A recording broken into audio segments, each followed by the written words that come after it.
Hello, everybody, and welcome. I would like to foremost apologize for the late start, but hey, even though we are starting late, thank you to Jordan for giving us a heckin' sub. That's always awesome to see. I enjoy it. And all of this is happening on November 5th, 2019, and you are loved. It is a very important thing to remember, so we say it at the beginning of every single one of our streams. We do, of course, do these streams Monday, Tuesday, and Thursday at 5:30 p.m. Pacific Standard Time here at twitch.tv/indooradventures. If this is the first time that you are joining us and you would like to hear more of that same message, consider going to youtube.com/indooradventures, where we have all of our VODs readily available for you. Of course, if you aren't necessarily a YouTube-y video kind of person, you're more audio-oriented, consider going to anywhere where podcasts are available. You will find us under the same moniker. Right now, we also have a means of supporting the show via Patreon. So if you go to patreon.com/indooradventures, you can gain access to our after show called Nights in the Courtyard, where we answer questions not only from the community, but also from each other. So if you have any questions for us during the show, either leave them in the Twitch chat and we will have people doing their best to look out for them, or directly join us via our Discord, and then you can post them in the questions for the courts chat and we will answer them at the end of the show. With that, right now our merch link is down, so going to bit.ly/adventure merch I don't think takes you anywhere, but it might, so who knows. But that is it for my spiel. RJ, who are you playing tonight? Hey everybody, I'm RJ and I'm playing Bartholomew, the human ranger blood hunter. Hello everyone, I'm LBHackEmUp and I'm playing Silme Malrezka, the wizard half-elf. And I am the Indoor Adventurer, and tonight I shall be playing as Kefris Bellevue, the mongrel folk barbarian. And that just leaves me, your very spooky DM Wings, also known as Danae Keener. Let's get things started with the recap. Last time, Bartholomew prepared a ration of blood for the now vampiric Ismark, and arrangements were made to keep him contained while the group dealt with the werewolf den. Kefris and Flint rendezvoused with Tereska at Lake Baratok to prepare the distraction, while Bartholomew, Silme, and Irina followed Zuleika to the werewolf den. There, they had to undergo a ritual fight against Zuleika in order to claim the Tome of Strahd. Meanwhile, the distraction went south as Tereska unexpectedly vanished, culminating in Kefris and Flint having to face off against the pack and its leader, Kirill. At the last moment, the group was reunited, and Bartholomew landed the finishing blow on Kirill. The pack joined him in a howl, acknowledging his strength. Then, during the events of last week's special Halloween crossover episode, the Mists of Barovia spirited our heroes away to parts unknown, the events of which they remember as though they were a vivid dream. However, there are small details that seem to suggest that it was more than a dream. There are bruises in the shape of Ilmateri cords on Silme's forearm. Kefris's plant-slaying axe is missing, and Bartholomew has a distinct memory of wielding a familiar blade against the devil herself. However, as we return to our heroes, the confounding fog of Barovia begins to thin, and the last keen of the werewolf's howls fills your ears as you find yourselves standing around Kirill's corpse outside of the den. All right. There's a lot of things that we can unpack. Mm-hmm. So I want to know if there's anything that you guys want to address, like, first and foremost. Unpack, you say? Does Speedy have a memory of being in the sunny place? Yeah, I'd say so. He has several memories of being in a sunny place. Okay. Yeah, Kefris had joined the howl, and once it dies down, he will motion with his staff and say, "All hail the new pack leader!" and point, or with his spear, and he'll point towards Speedy. Like, literally everybody stops howling and then just stares at you, like, what the fuck? Like, who's this guy? Silme's like checking herself and like looking. Is her dress all ripped too? No, you actually mended your dress.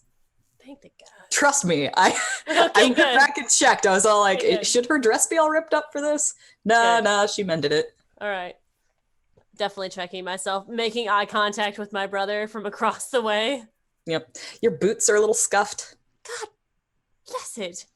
I'm gonna trance over to my brother and like grab him by the collar and pull him off to the side. The werewolves begin to slink away from you and kind of file into the den.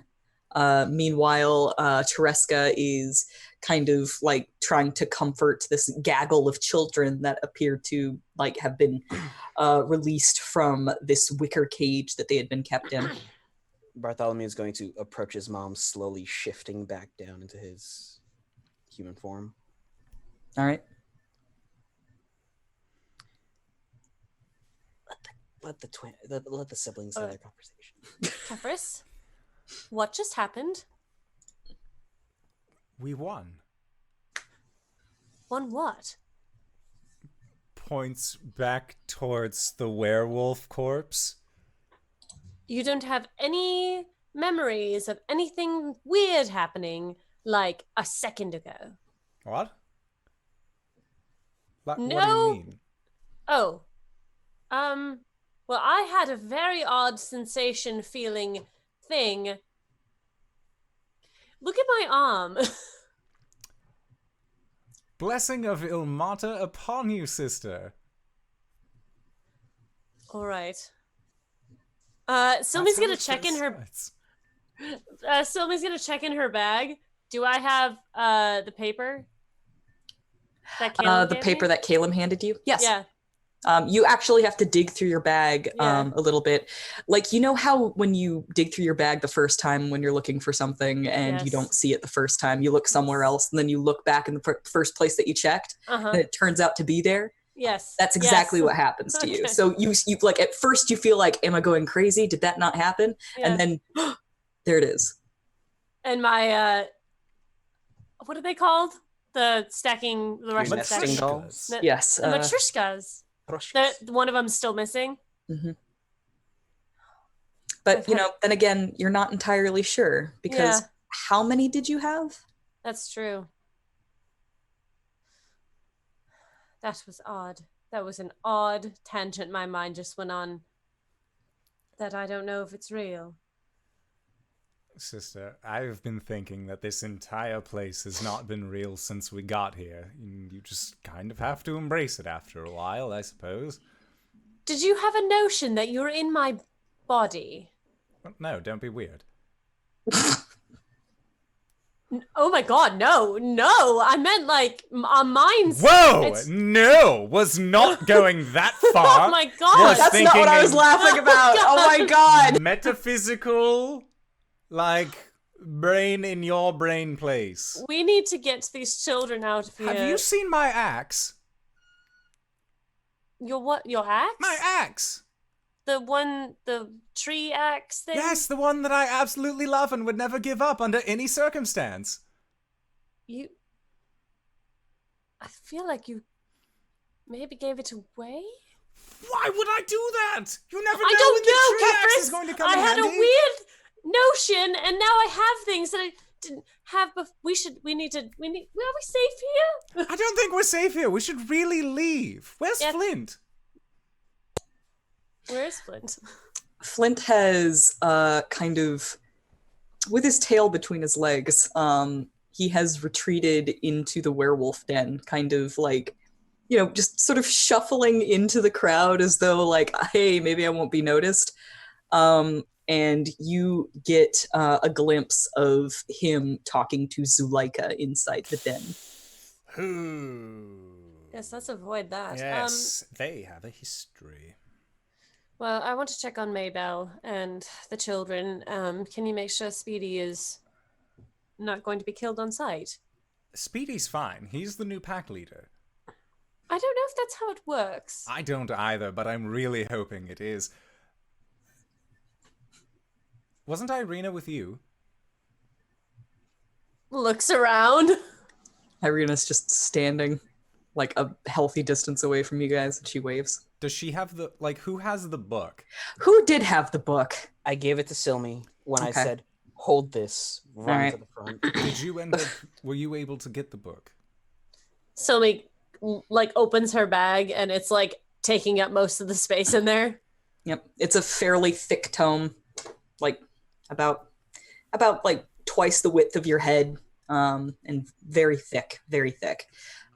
It's got dark black leather and a red cord holding it tight. All right, well, let's unpack that at a place that isn't a haven for were creatures. Right. I'm gonna go deal with the children. All right. Yes. Silme slides away. Zoop. And Kefris is just sitting there scratching the back of his head. Just, where did I put that axe? I fucking hate you. Bartholomew, what are you up to with your ma? Are you okay? Are the children okay? I am fine. I just want to make sure that none of them have been beaten.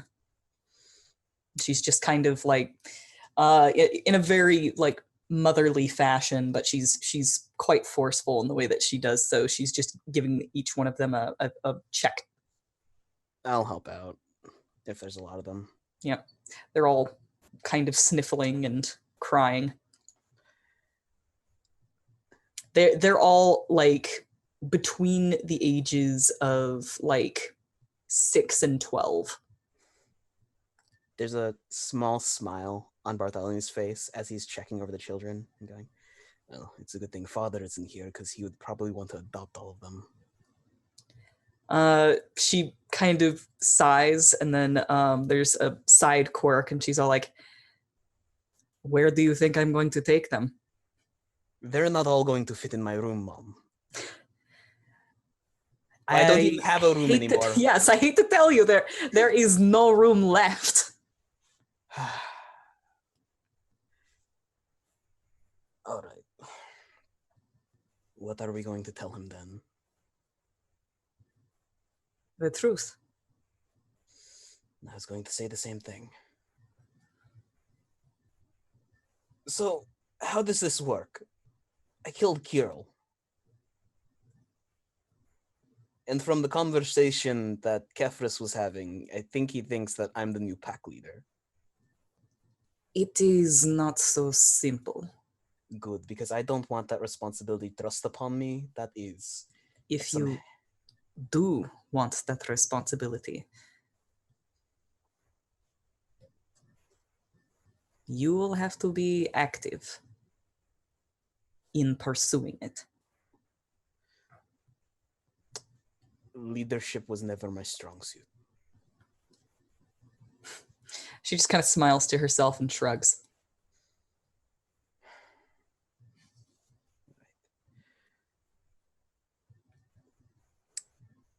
Oh no. I was going to say we do have a cart we can take them all in, but we shouldn't use it. That's a bad idea. Speaking of that cart, Silme, were you like walking towards Maybell? I was walking towards the children. Towards the children. Okay. Yes. So, Silme, as you're walking towards the children, you can hear the tail end of this conversation when it is interrupted by the sound of a cart crashing through the trees. And Maybell is kind of frantically driving the horse towards the den. And she brings it to a hard stop, and she sort of frantically hops down and tutters over to you and says, "Oh, Miss Silme, oh, something terrible must have happened. I don't know what it was, but all of a sudden the mist's all around, and then I was in this form again. And that's not supposed to happen without your permission. And I'm sorry. Why did you? How did you even find? How? Are you all right? I think so.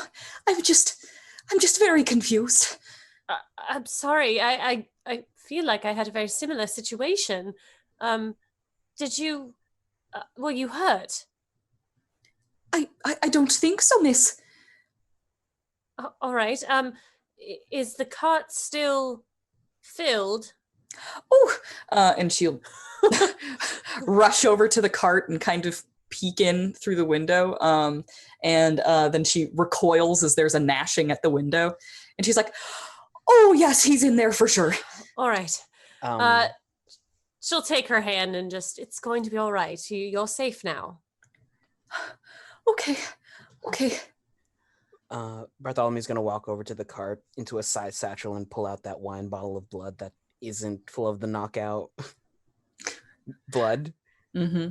And he's going to walk over to the window, looks over to Irina, points to the bottle, points to Ismark, brow quirked. She just nods and looks away. Ismark. You see in the shadows 2 predatory eyes flash to life.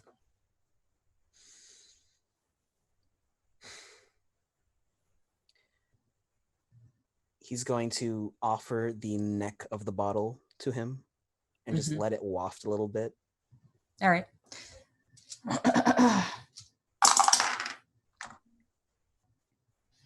He's going to snatch it out of your hand and retreat back to the corner, and you can hear gulping.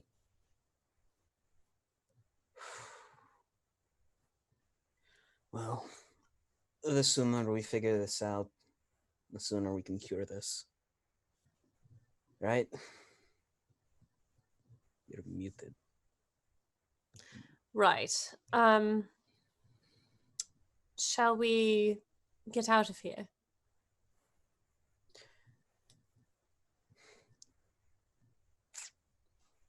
He turns and he's going to... What's his face? Skenis there? Skenis would be up in the den. Okay. But yeah, you could look up and see his gray, shaggy head just kind of observing. So what is protocol for werewolves and disposing of their dead? Oh, God. The only thing I can really think of Gross. comes from the pack. He goes back to the pack. The bone pit? He will bring his fingers to his lips and he whistles. And a bunch of wolves and dire wolves just come streaking out of the woods. And they circle around him, and you can hear them munching and ripping flesh and cracking bones. Gross. Waste not, want not. Oh my god. All right. And when werewolves die, they return to their humanoid form. So I'm going to step in front of the children, and so they kind of... oh yeah, there's lots more trauma being observed at this point. These kids are going to need some therapy. I'll walk with you back to Vallaki. Make sure these pups are safe. All right, I would appreciate that. We have some things to talk about Aunt Zuleika. All right. Ooh, did we kill her? No, she's alive. She's still alive. Okay, good. Remember, she was talking to Flint. Right. Kefris, if you can, ride on the cart with Silme and Maybell. Keep them safe with Irina. Of course. I'll keep these lots safe. Can I just say, Speedy, that I think I've proven myself that I can keep myself safe. Yes, you can, one, but also that was a big fight, and I know how much you complain about your magic reserves, so I don't know if you're out or not. I feel a little drained. But yes, perhaps. Fine.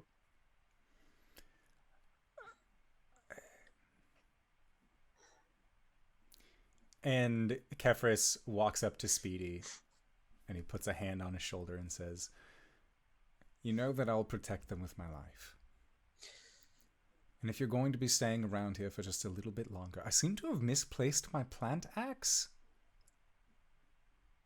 I'll keep an eye out for it. All right, awesome, cool, thanks. Silme, he walks over. Can I look in your component pouch for something? Sure. What do you need? I might be able to find it faster. I'm looking for a leaf of mistletoe and any sprig of spruce that you have. I'm sure I have something. It's components for Pass Without a Trace. I picked it up this level. Do I have those things? Yes. Yeah, sure. I'm up for that. If you don't have them, then I'd say that a quick look. I mean, like, I'd say that you'd at least have the mistletoe, Yeah. and then you guys would be able to find a spruce tree in the forest. in the forest that you're in, or like a felled spruce tree in the carnage that Kepris left behind. Yeah. Looks like you made a road all the way to Valaki from here. Arbor Bane.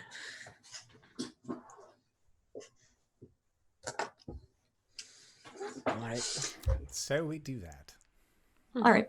On your way out, a quick glance over the shoulder, you will see Flint and Zuleika speaking again, somewhat animatedly, within the mouth of the wolf den. And then Flint just transforms into his wolf shape and retreats, disappears off into the forest. And Zuleika just watches him leave, and her fists are balled. And then she turns her head sharply and makes direct eye contact with you, Bartholomew. Is it a glare of I hate you, or... Insight check. It definitely looks angry. My insight is pretty good. That's an 18. 18. You have seen the same look in the eyes of Tyr when you are leaving her for a long trip.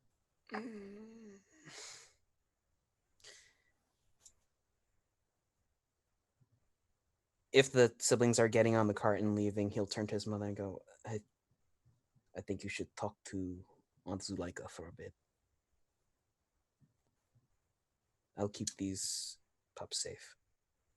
Tereska kind of glances back at her, and then, like, it's as though what she sees physically pains her.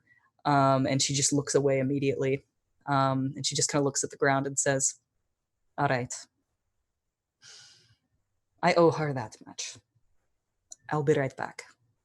And you see her go up to Zuleika, and the conversation begins, calm enough, if a bit tense. And then it seems that Zuleika escalates it, and they do not part on good terms. Bartholomew has one of the kids in his arms. Just turns back to his mom. Nods his head and starts walking. Yep. Tereska catches up with you, and she does not acknowledge that conversation just happened. However, after a few minutes of quiet walking, she seems to bring up out of nowhere, it is entirely possible that the man who turned me is still alive. Sylvie's head just peeks over. Sylvie just peeks around the cart behind them. Who was the one who bit you then? Who turned you? The original Tornescu. The one who kidnapped me and my sister. and raised us as though he were our father. You said his name... No. Like I said, it was Emil? I think it was Or- Emil. yeah, Double it was checking. Emil Tornescu. Emil Tornescu. Double check my notes. Yep, that's him. Emil Tornescu. Is he... What is he then? He wasn't in the cave. He What else? was for a time the leader of the werewolf pack. And Before- then he and Kirill began to disagree over how to run things around here. And because Strahd wanted the pack to be united and doing the things that she wanted them to do, in order to end their bickering, she took him away.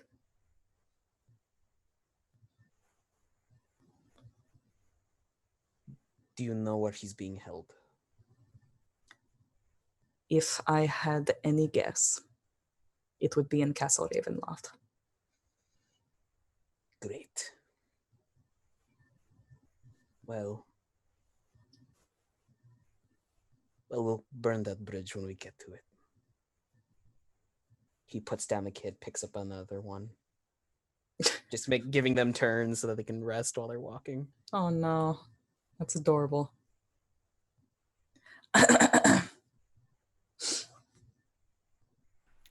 All right. And you guys are going back to Vallaki. Yeah. Yes. Cool. Someone's just making sure that Maybelle's okay and trying to get as many details about the encounter as she can. Maybelle is very confused. Yeah. She has scattered memories. And it seems that like every now and then she'll stumble across a memory that came from before her death. But it is all jumbled about everything that she just experienced. Mm-hmm. So she is currently unable to, how you say, she's basically got 2 decks of cards, Mm-hmm. and they don't got backs, and she's just fumbling through them trying to figure out which belongs to which. Okay. Silme, why don't you here? And she pulls out a piece of paper and she's going to take the reins. And why don't you write it all down? That way you can sort through it in a more physical manner. Okay. She tries that, and it seems to help. She, at least it is no longer like bouncing around in her Yeah. head and is now out somewhere else. Mm-hmm. And she just writes pages and pages. Wow. Okay. I'll leave her to it while I'm driving the cart while looking at my brother to see if I'm doing it correctly. I don't know.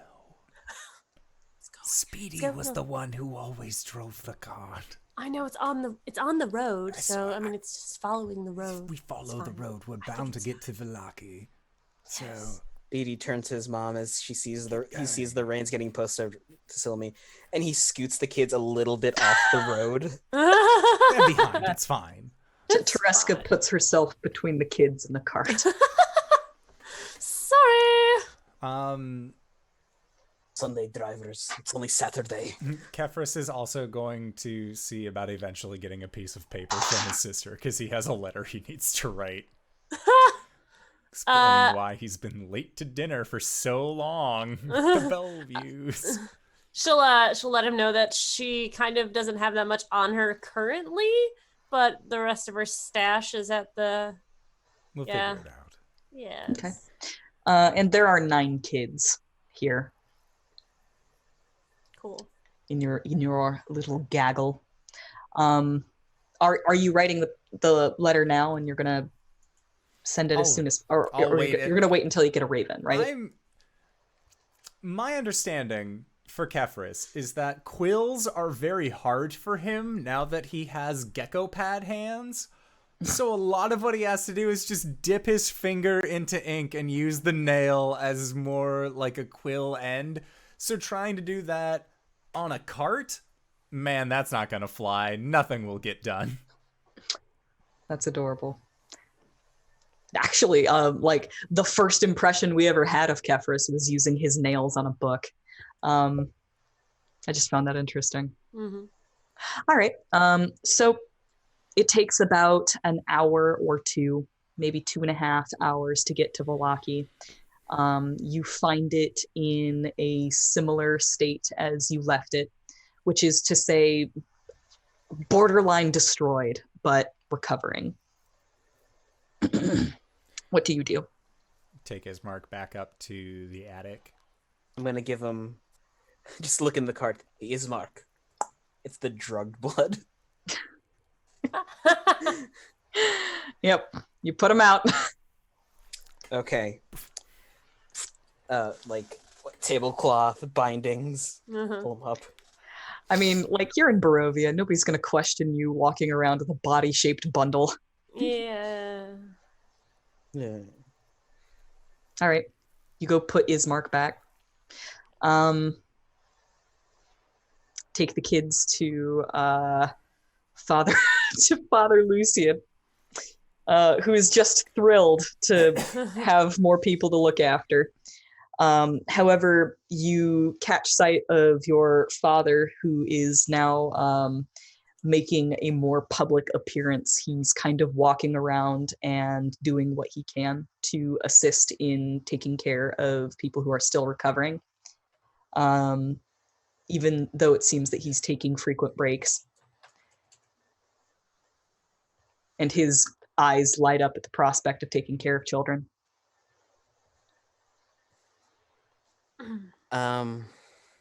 Bartholomew will turn his head to Kefris and Silme and go, "Oh, I'll be in my father's tent for the time being. I want to look after Myrtle." Good. Speedy, did you have anything odd happen to you during the howl?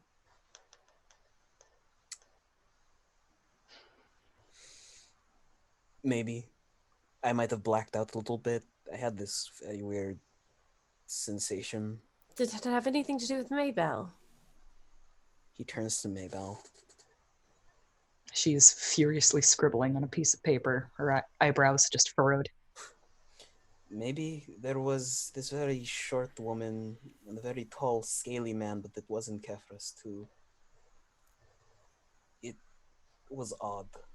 Arabelle was there. Yes. I had a similar experience, but it was me and my brother. What? And there were 2 others. They were both very pale. Come to Barovia. Everyone's either blue or pale. Yes, but they were elven in nature, like us, but more fae connected, I believe. I wouldn't know what you're talking about. Right, sorry. Not a clue. Nope. You don't remember anything? I don't know what you're talking about. I'm going to be quite honest here. Well, when you do realize what you're talking about, you can find me over there. All right. Silme will sit down with Maybelle and try and work through things with her in a very... trying to be as helpful as possible. All right. Kefris would try and get the tome from Silme. I don't think that's something that... Remember, am I still under the spell? Can I feel? Am I still under the... protection. How long does it last? 8 hours? Yeah. Okay. I mean, if it's been 8 hours, like here in Barovia, since you last cast it, then you're still under the spell. I think that I should hang on to it, at least because I'm under the spell. We still need to read it. We have time. Can it wait a half an hour, brother? Please let me work through this with Maybelle. It's all right. Okay.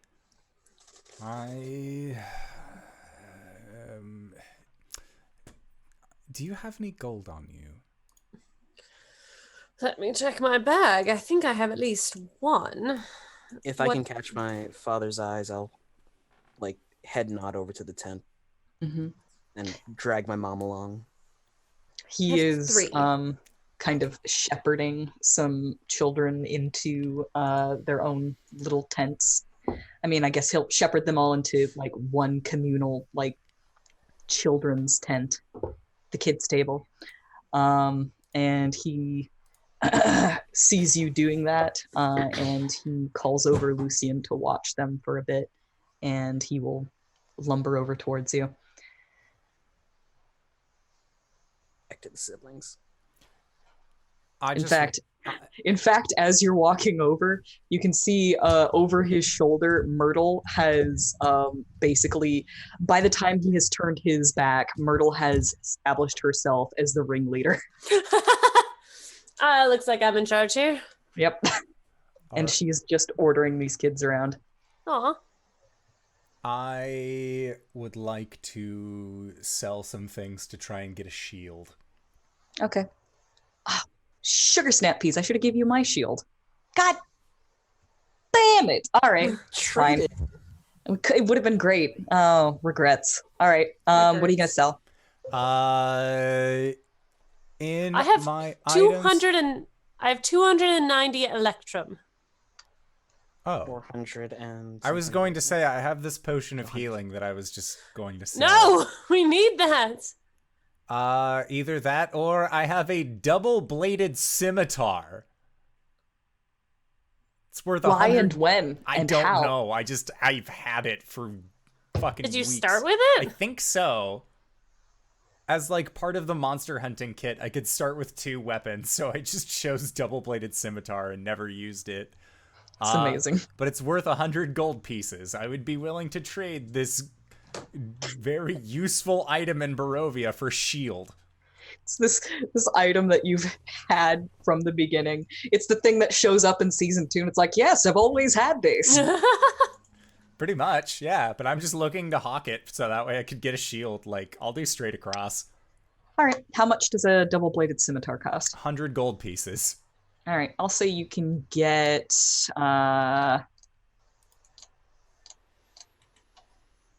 on 100 gold pieces. I'll say you can get 160 electrum for it. Ick, okay. That was some quick math for my art brain. I hope you appreciate it. I do. 160. All right, so yeah, I'll get a shield, and then I'll buy some extra paper for my sister if there's any there. Oh, that sounds lovely. All right. So while you're taking care of that, Silme, I want you to give me an insight check whilst you're talking with Maybell.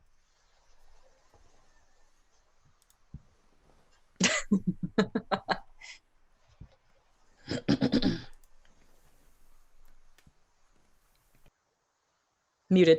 That's 2. A So an insight plus 4, that's a 6. 6. Okay. All right. I think that both of you are still kind of caught up in the confusion of what happened. Mm-hmm. And like you get the feeling that what's going on with her, the reason that Kefris can't remember what it is that the two of you went through together, Mm-hmm. Ismark acting animalistic. You get the feeling that they're all connected somehow, but you're not quite putting the pieces together right now. Okay. We're red stringing it. Yep. You can walk over to the side of the church and actually start pinning up some of Maybell's papers, which you realize actually are interspersed with doodles. You can see like a pig-like demon that like has your face for some reason. Yeah. Just like a bunch of different images, a pumpkin-headed scarecrow, a dragonborn with like a very like scary skull, draconic face. What appears to be a child with pigtails. Actually, she doesn't have pigtails anymore. A braid. A braid. And a shaved side. Yeah. Silme will definitely attach to the scarecrow picture. Like, this looks very familiar. but I don't place it in my history or our history.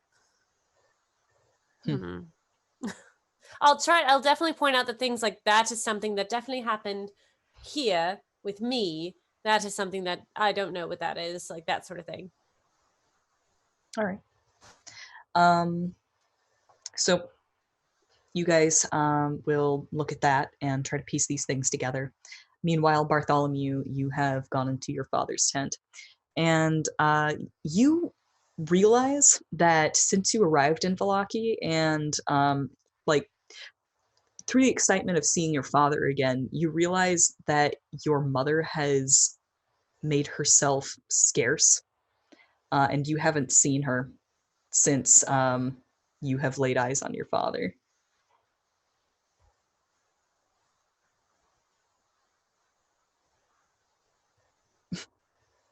You're muted. Where the hell did she go off to?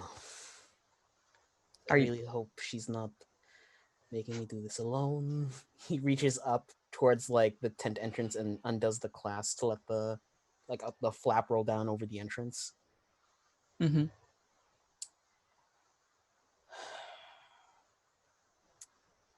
So I have good news and bad news. Well, mostly bad news.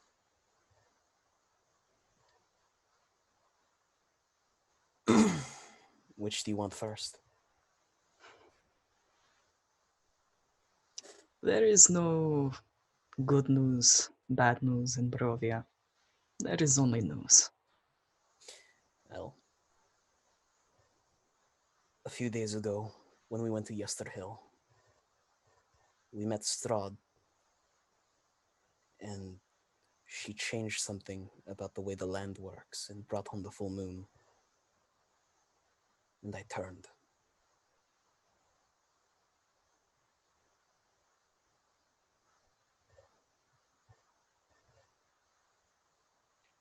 His expression doesn't really change. He's just kind of like dragging his fingers through his beard.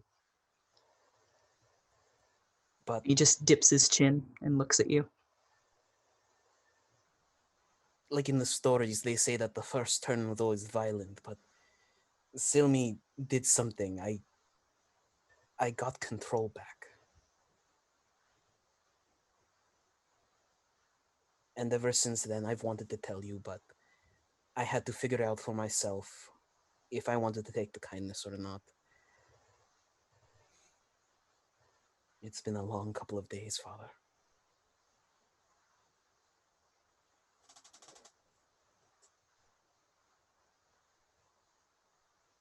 He just kind of blinks at you. He's listening. He'll sit down, wait for his father to sit down, and just lay it all out on the table. Mm-hmm. He is very quiet. He asks a few questions here or there, just to clarify. And when you sort of wrap up the story, he says, "And what do you want now?" Right now, I want to help the siblings. More than anything, I think I can use this.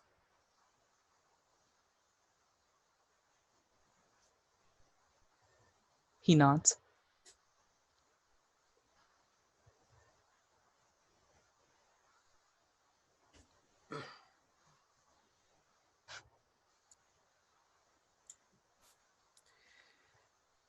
So what now?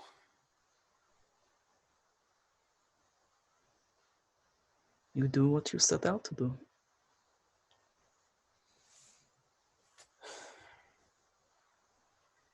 There is a way to cure lycanthropy. Silme's worked it out. So, if any hunters from now on, if they ever get it, and maybe she can teach someone how to cure them. All they need is the blood of whoever bit them and the spell. He thoughtfully runs his fingers through his beard again. This is a commendable effort. I will see what I can do to convince the rest of the Hunters Guild.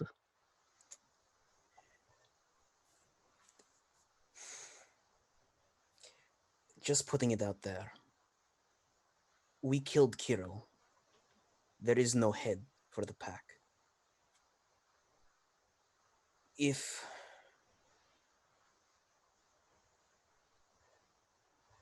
I became the head, if we found someone whose goals aligned with ours, would we still need to hunt the wolves? Could we not live in peace? That is a pretty picture.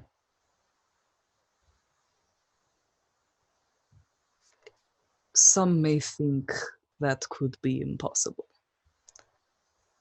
But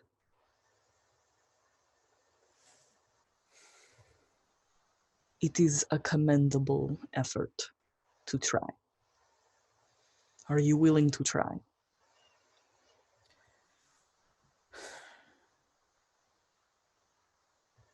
I'm willing to make an effort. He just reaches out and puts a big, meaty hand on your shoulder. And that is all I ask of you.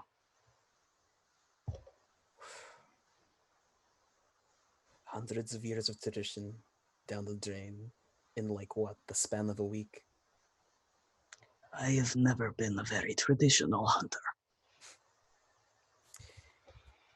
Bartholomew is going to wrap his arms around his dad, give him a hug. Mm-hmm. And whilst he's hugging you, he says, "You can come in now if you want." And there's a moment's hesitation, and the tent flap opens, and Tereska's standing there. You made me have to deal with this by myself. He looks utterly betrayed. She kind of shoots you a look, but you can see that she's genuinely scared. You very rarely see fear in your mother's eyes, but it seems that she's being confronted with the possibility that everything that she cares about in life could be lost. And she opens her mouth and she says, "Farshi, I have to," and he just raises a hand and he says, "I've known. I've always known."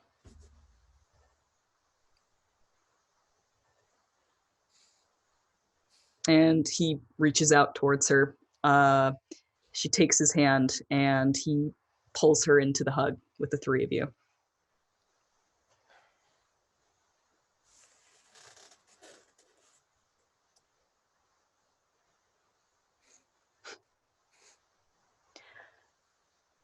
I think that scene ends there. So gosh darn cute. Silme. Yes. What do you do after you kind of reach a dead end with Maybell? Seems that there are multiple timelines going on here. I'm not certain what is real and what is part of this dream, but I think perhaps some time and distance will be best for this situation, yes? Yes, perhaps. I know I don't sleep, but I could probably use a rest. You can see there's dark circles under her eyes. Yes. Her hair's a little frazzled. She'll softly brush her hair a little bit to flatten it on the non-horn side. And yes, I'll gather the papers. Would you like some tea? Yes, I think some tea would be nice. All right. Somebody will go fetch some tea and find Maybell a cot to lay down on. Okay. And as you hand her the tea, your hands brush briefly. And there is a slight jolt of chemistry. And you see her eyes sort of widen with a small amount of recognition. And then it's immediately replaced with confusion and concern. And that brief moment of hope is sort of eclipsed by the fact that you realize that she's no longer wearing her wedding ring or her engagement ring. Oh. To help, if it means anything, typical Phineas, thank you for the follow. We have now hit 400. Yay! Ah! So Yay! I'll be a heart person for you. Yay! Thank you. As you were.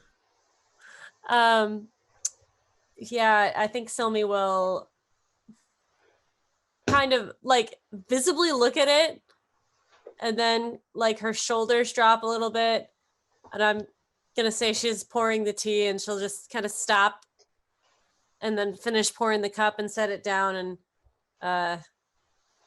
here's here's a cot. I'll be outside if you need anything. Thank you very much, Silme. You're welcome, Maybelle. She'll like walk outside, look back, close the tent. She didn't call me Miss Silme. Walks away a little bit.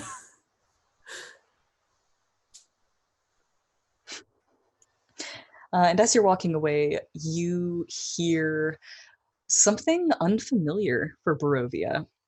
And it is a bird song, something that is lilting and sweet, rather than the harsh caw of a raven, sort of like.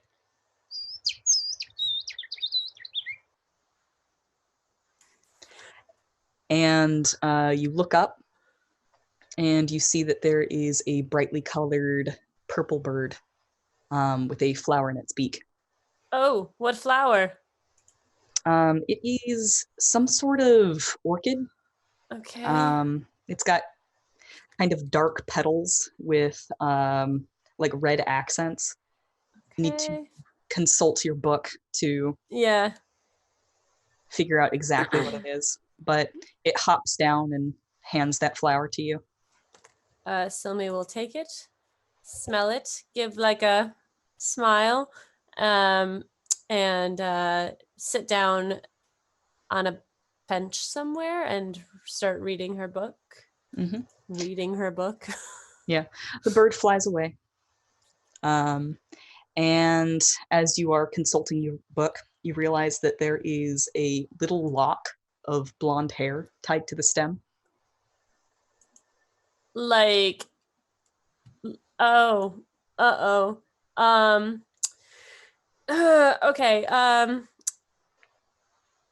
Okay. Silme's going to quickly close the book when she finds out what it is, stand up, and then scan for Irina.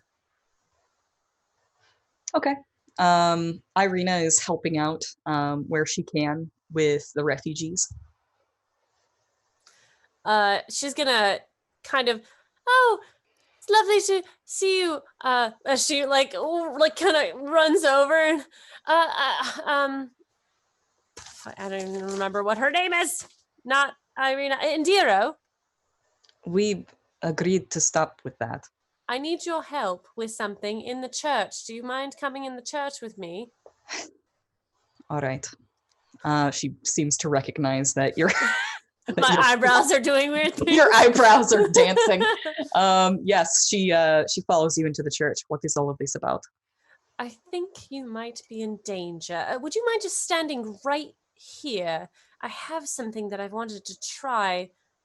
I don't know if I can cast this as a ritual, though. Hold on. Pause. Pause.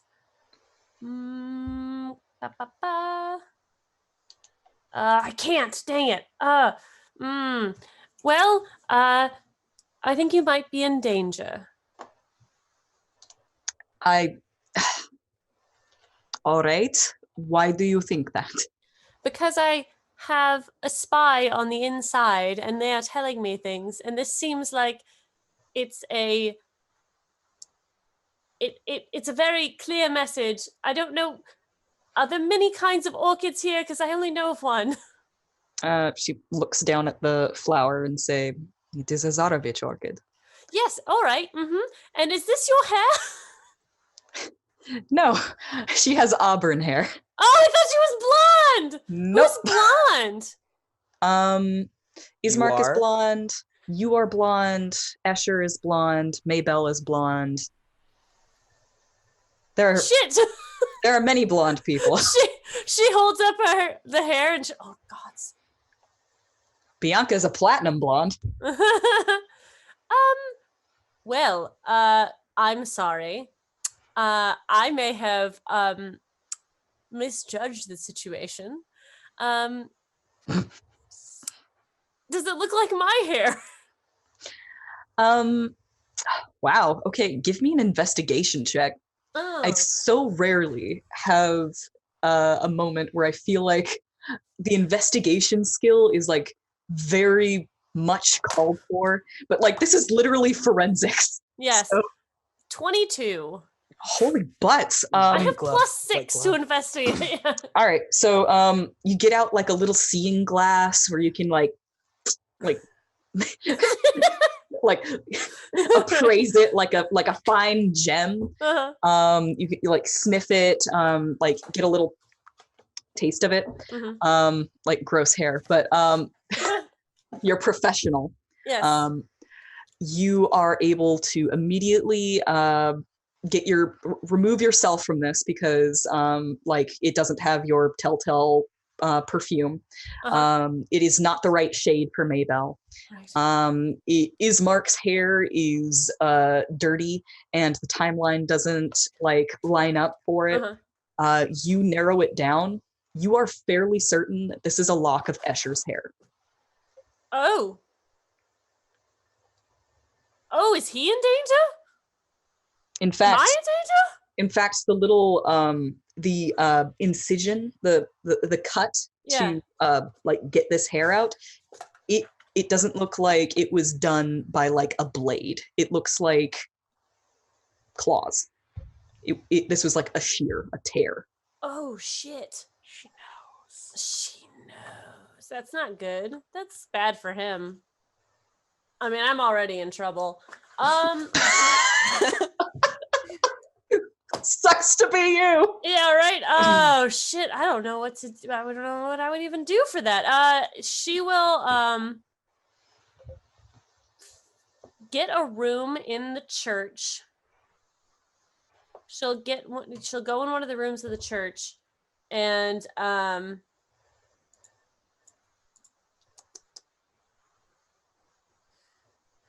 oh god. There are no things for this. Do I have any witch hazel? Oh no, wait, no. Wolfsbane. I need wolfsbane. Can you justify that to me? I mean, like wolfsbane seems like it. I feel like just from the name of it, like it would be readily available. Yeah. I think I would ask Irina. Can you point out wolfsbane to me, please? Yeah. She can take you into the graveyard, and you can find some wolfsbane there. All right. She'll get it quickly and say, "Would you please get my brother and shit, don't get my brother. That's not a good idea. Would you mind getting Speedy for me and bringing him to that room?" All right. She nods in a quick affirmative, and she rushes off to go find Speedy. And you can go into that room and like set up whatever like alchemical craziness that you need to. Yeah. God, I have one third level spell left. Good.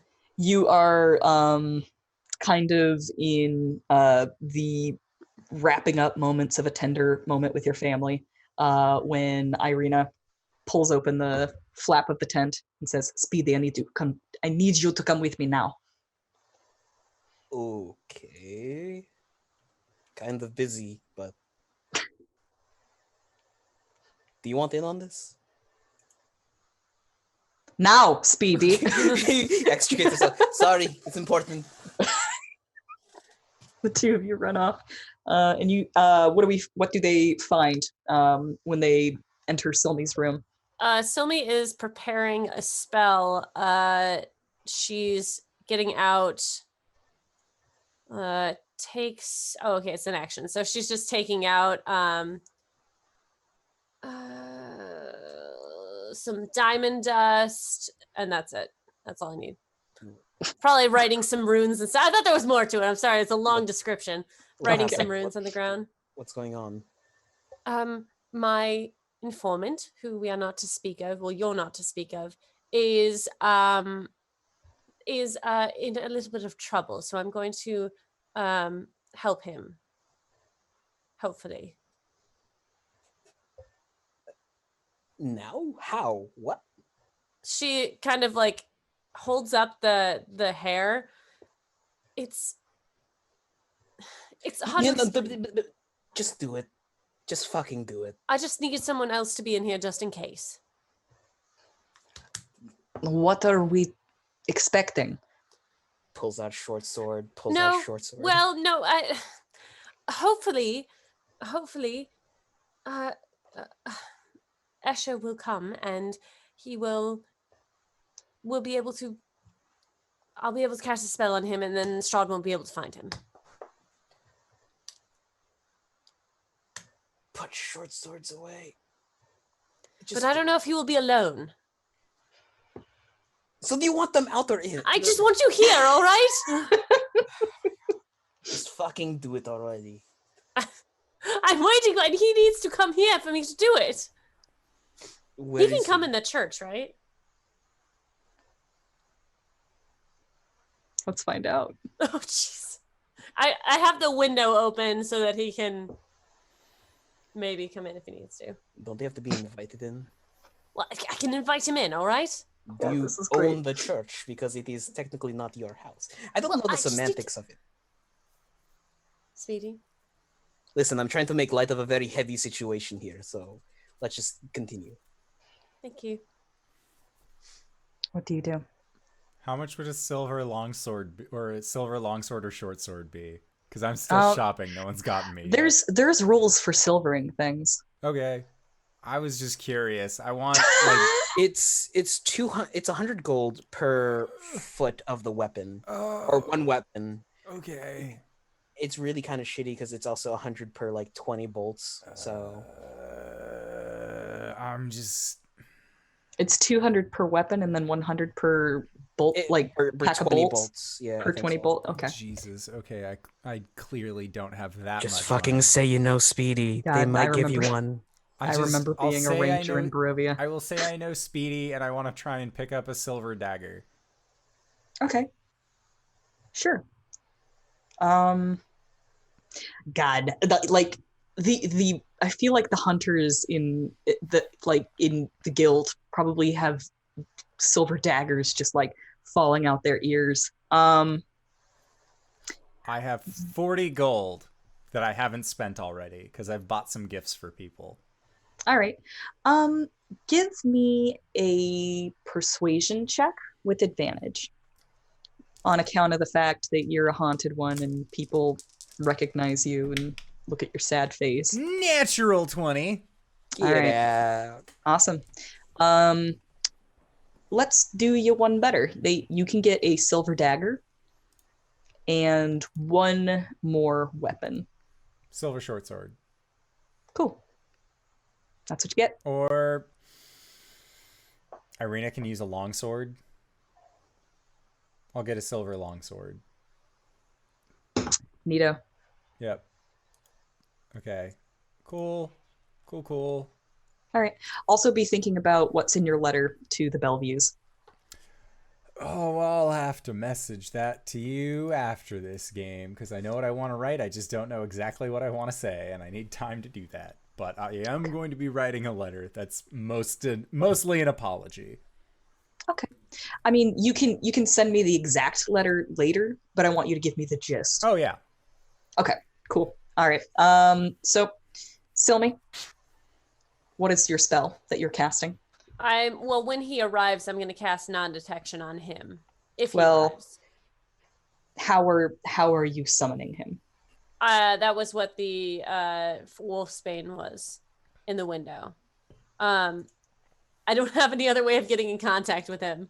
Okay, you need to tell me mechanically what you're doing because I'm clueless. Oh, So I put the wolfsbane in a vase in the windowsill of the room of the church. You're hoping that he's watching. I'm hoping that, yes, because I don't know how else to get a hold of him. Or, well, yeah, no, I mean, I can't, like, send a raven to him.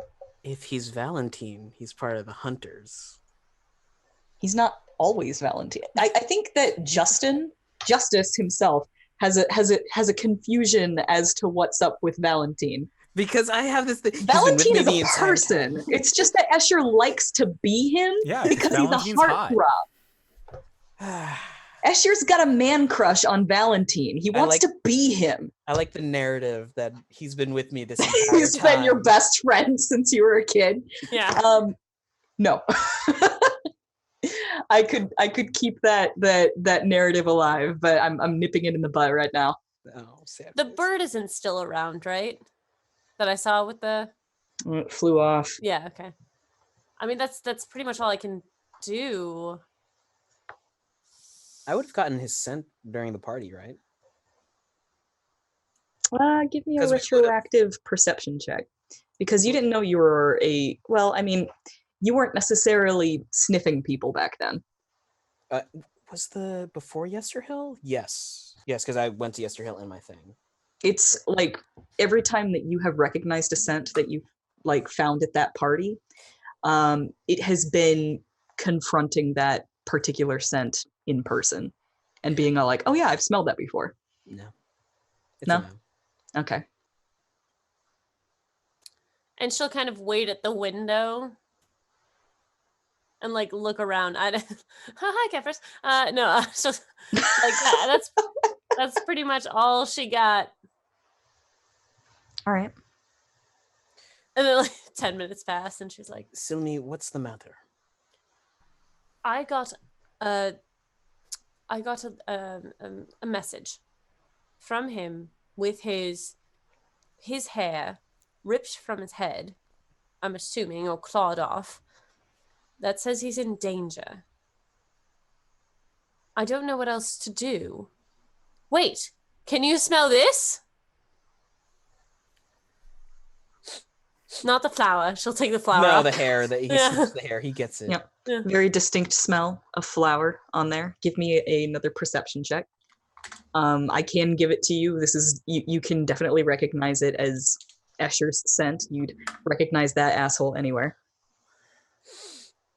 It's so oily. Perception would be a 25. It's the Barovian equivalent to Axe body spray. I'm sorry, did you say 25? Yeah. It's still titled Axe, but it's a cologne. You smell the castle. You smell lots of birds. You smell lots of flowers. You smell fear. Oh, he's certainly afraid of something. Well, if he's been found out, then he's in a lot of danger. There's a scent of flowers in the castle. I don't think there's any flower fields around here. Does he expect us to go to him? Now? We're not prepared. We don't even have all the relics yet. Does he want us to rescue him? Is what I'm asking. There are no flower fields anywhere? There were some in... History check? There were some in the other place where the Bellevues were. Because I picked some for Maybell. Then I think it was I mean, like, with that... Yeah. What'd you roll? Oh, Did you start rolling for a history check? No, I put them away because... Okay. It was like, I mean, like, I'm all for role play. But what is the question that you want answered? Are there any other flower fields in Barovia that he knows of? Okay. Yeah, okay. I'll go ahead and ask for a history check with advantage because you know the area. That is an 17. I have a All negative right. 1. So kind of cross-referencing inferencing your knowledge of the area and the sense that you are picking up on this lock of hair. There is like native fauna, or rather flora, on this from this sample, but there is also exotic flora from this sample. If your best bet or your best guess is that the origin is from within the castle, There's like either that or something. with Vistani, like someone who has access to outside flora. It wouldn't be a flower field out here. It'd probably be somewhere in the castle. There's like... And for that matter, fauna, because you smell all kinds of weird birds on there too. It's strange. It's scents I've never smelled before. He sent me a bird, a purple bird that I've never seen here before. Well, we don't have access to a castle map. Silme, give me one more investigation check. Done. I was trying to sing. Oh. That's a 7. 7. Okay.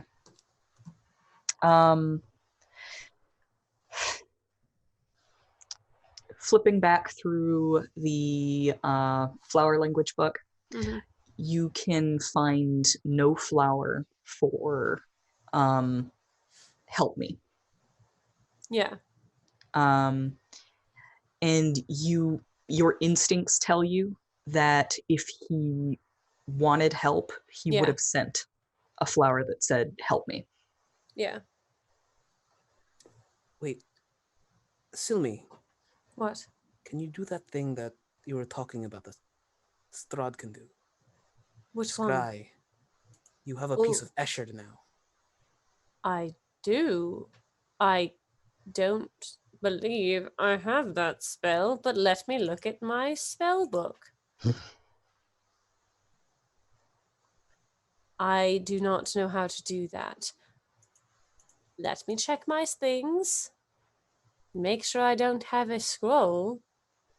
Nope. Nope. Nope. Oh, a crystal. That's odd. Puts it back. No, I don't have anything that I could look at.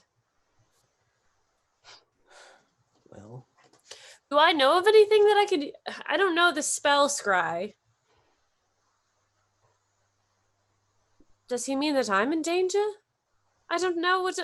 Why can't people just write letters like they're supposed to? I'm not a mystery solver. I'm not Agatha Christie. Whilst you are contemplating this, Kefris will return from his shopping trip. Why, I thought you were going to meet me over there, but now, after talking with several people, everyone's just bundled up in the church. So, hello! I brought presents. Speedy, you said that you were low on crossbow bolts, so I sold a thing that I had for a while. I never really thought I would ever have a use for it. But here, and he has 4 quivers of crossbow bolts that he just hands to Speedy. He will load them up on one arm and just gently pat Kefris on the face. Doesn't have the heart to tell him his crossbow's broken. Oh, yeah. Silme, you said that you were running low on paper, and I had some extra spending money, so I figured I would get you these, and I bought 10 pieces of paper.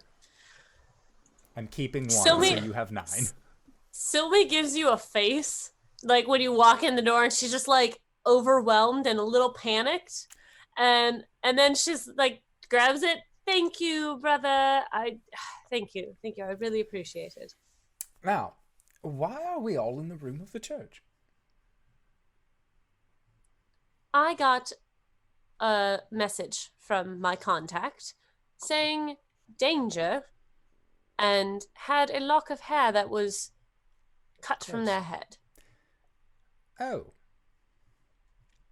And now she's trying to work it out. Sorry? So do you think that They're in danger? Are you in danger? Are we in danger? I don't know. I don't know why he would send me his hair if he wasn't in danger. Maybe it's like it's really me kind of thing? Maybe. It was delivered on a purple bird that I've never seen before. Can I make an insight check to try and suss out this message? Suss This away. very vague message. Would Go for I it. have ever heard of a purple bird before? Is it a bird of paradise? Survival check? Yeah, fuck it. Ooh, Bartholomew. Plus 3 is 10. 21. All right, 21 on the insight and 10 on the survival. Yeah, sure. You've heard of purple birds before. You've heard of birds in all sorts of shapes and colors. Eh? Quack. There are birds like that, yes. So, Speedy, you're trying to like suss out exactly what this message means. Mm-hmm. Well, I guess it could also mean nobility, but probably danger. Wait, what? Okay. It could mean nobility, which is like the least serious thing that we all need to get called together for. Or it could mean danger, which is the most serious thing that we all The can fact do. that the hair has been clawed off his head gives me some indication. It's not like people around here are wont without claws, sister. While they're arguing, it's the math meme going on in Bartholomew's head, like the math Mhm. zooming into his face. Mm-hmm. I'm trying to figure out exactly how much to give you without giving everything away. Cool. Like this is the classic DM's dilemma. Yes. Are you sure it wasn't I will your put it. friend? I will put it this way. From Speedy's perspective, the contact has sent a letter or sent a message saying there is danger related to Strahd. This could mean any number of things. It could mean the jig is up. It could mean she's starting to suspect. It could mean she's going to attack right now. There are several meanings that you could glean from this. But His hair. like there are two meanings that are two specific definitions of this flower that are referenced in the book, and it is nobility and it is danger. What if he's not in danger, but he is the danger? What if Strahd had got to him? What if he's going after someone who has nobility?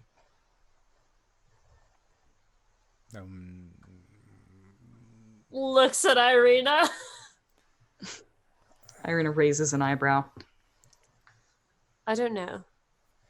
But I think we should be prepared for anything.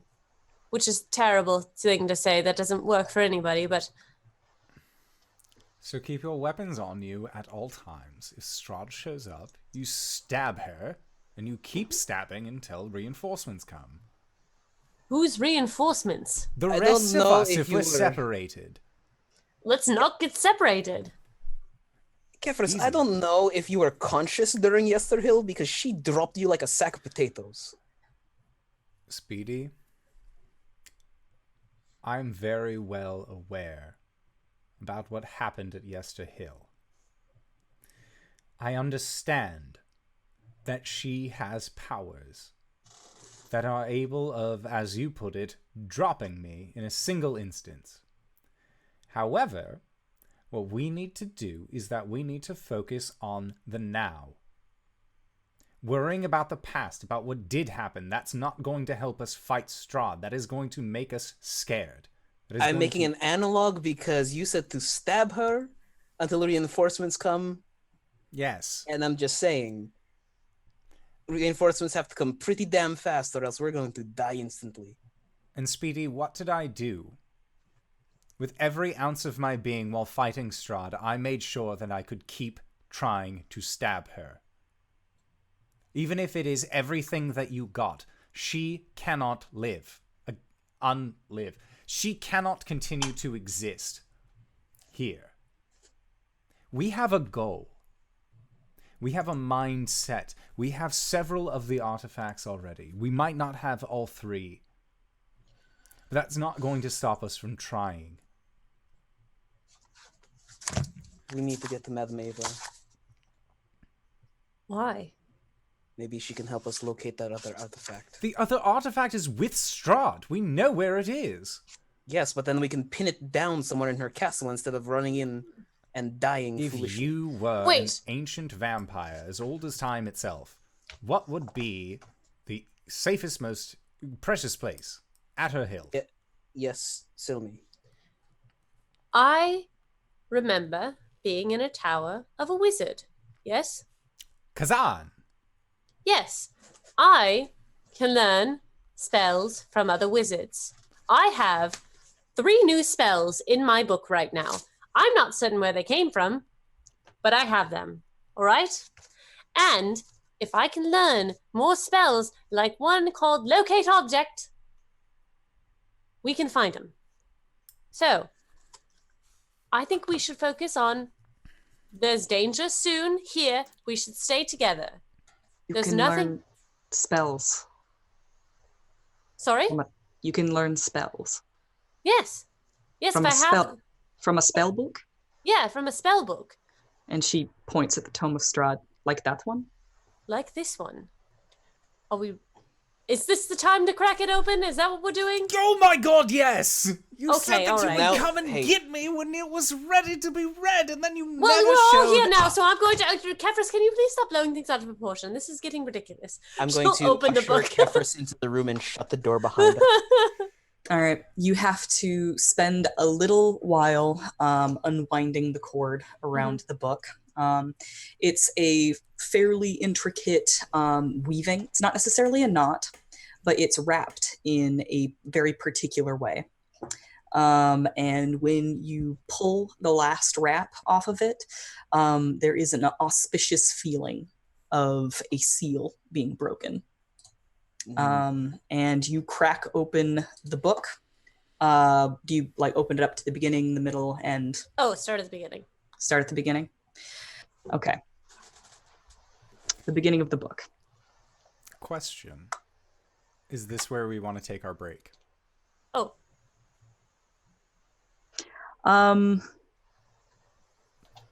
In a second.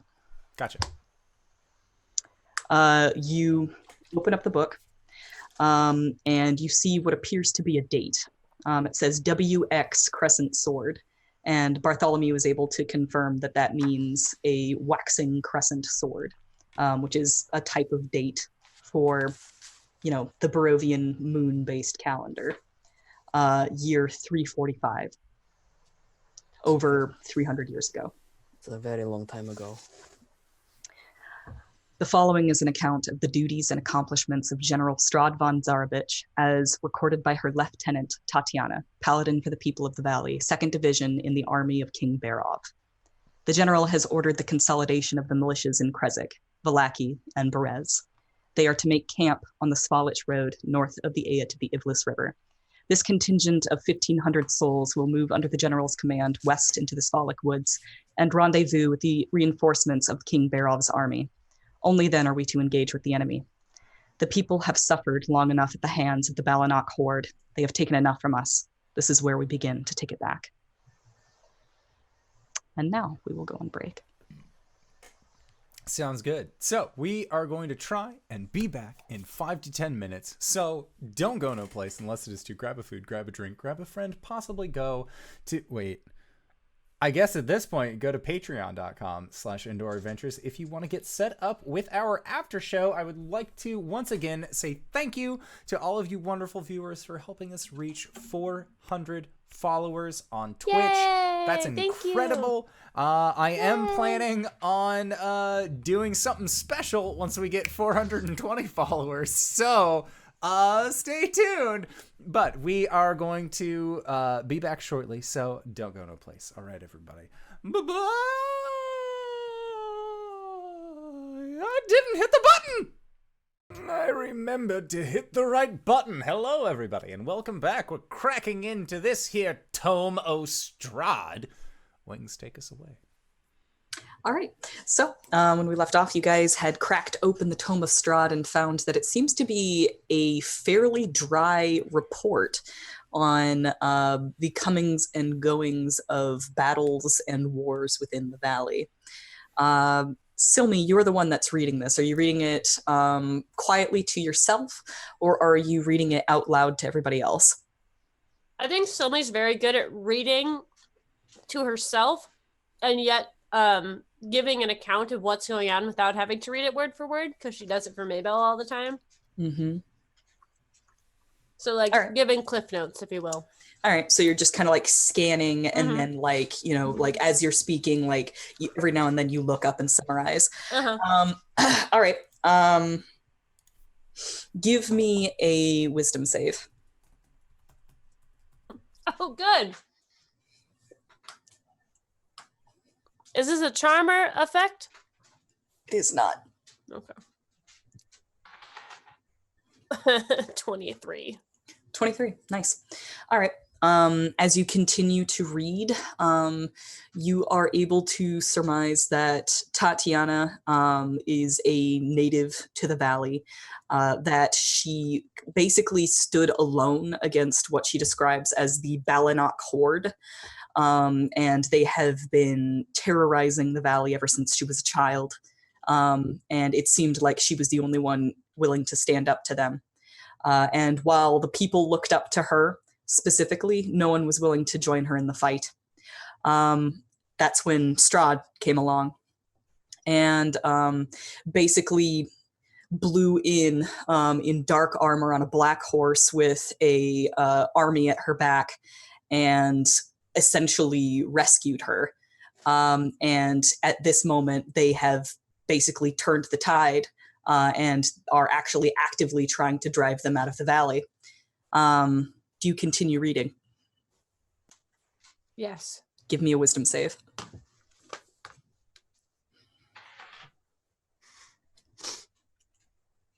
+4, that's a 21.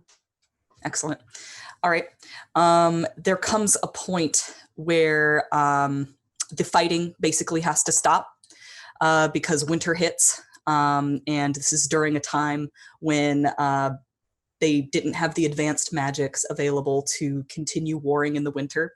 So while they're resting, more and more people begin to join from King Barov's army and also from the people of the valley.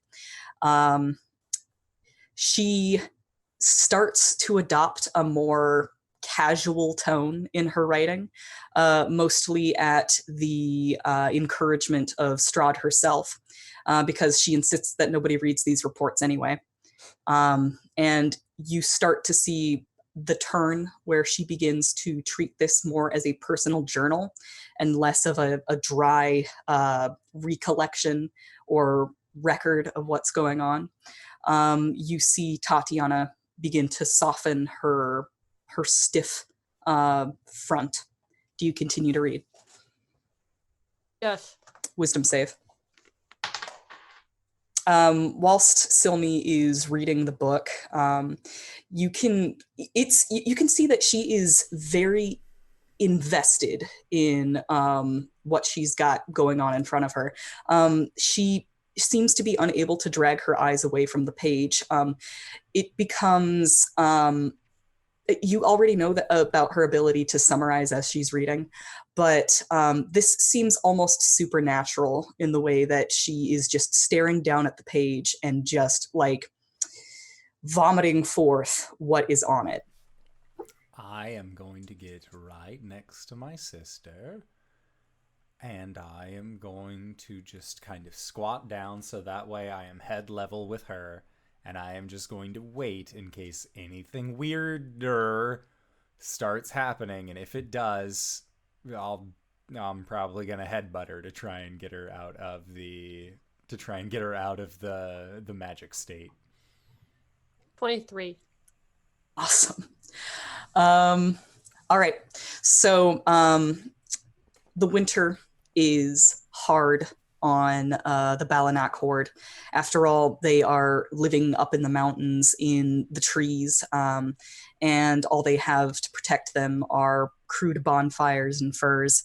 When spring rolls back around, the armies have been bolstered so much that they just begin to steamroll, and they are pushed back to their ancestral burial grounds on Yesterhill. And you get a description of Strahd von Zarovich's wizardry. She has a commanding presence on the field. She is pretty scary in terms of like her swordsmanship and such, but it is her absolutely wicked magics that seem to strike fear into the Balanak the most. And she basically leads the charge against them at what appears to be their last stand. And Kefris, as you start getting to this part, you can feel an emotional response from your spear. And it is described how Strahd stays her hand at the last man, at the leader of the Balanak horde, with Kavan the Grim. And Strahd allows Tatiana to lay the final blow on him, as he had murdered her parents when she was young. Do you continue to read? If I am unstopped, yes. All right, wisdom save. Natural 20. Damn, girl. All right.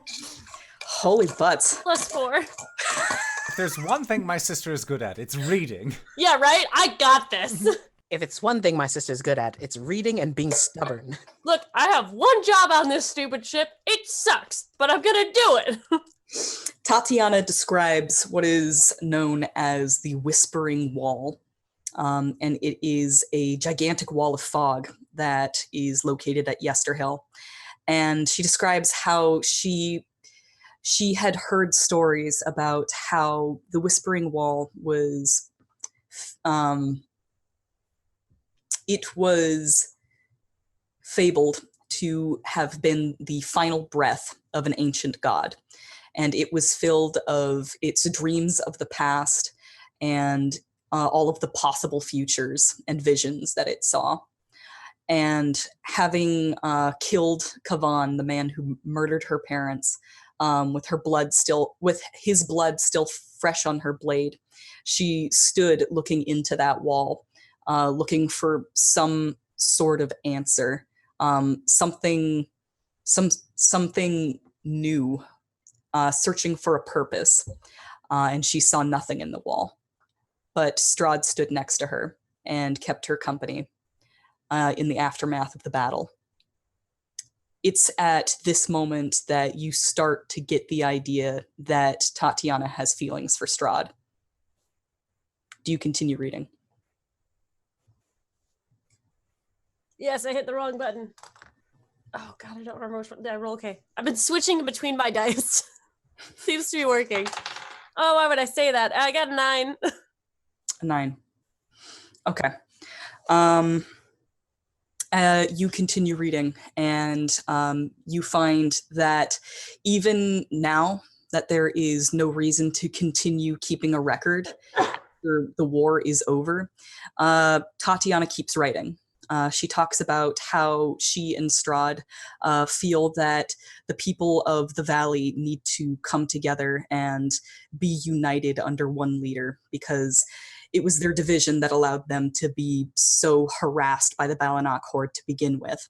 So they begin working together to create a government and a seat of power in the valley. They name the valley for her father, King Barov. The valley is now called Barovia, and they begin work on a keep, which they plan to name after Strahd's mother, Queen Ravenova. So, Castle Ravenloft. Mm-hmm. Take a level of exhaustion. Okay. Do you continue reading? Mm-hmm. All right.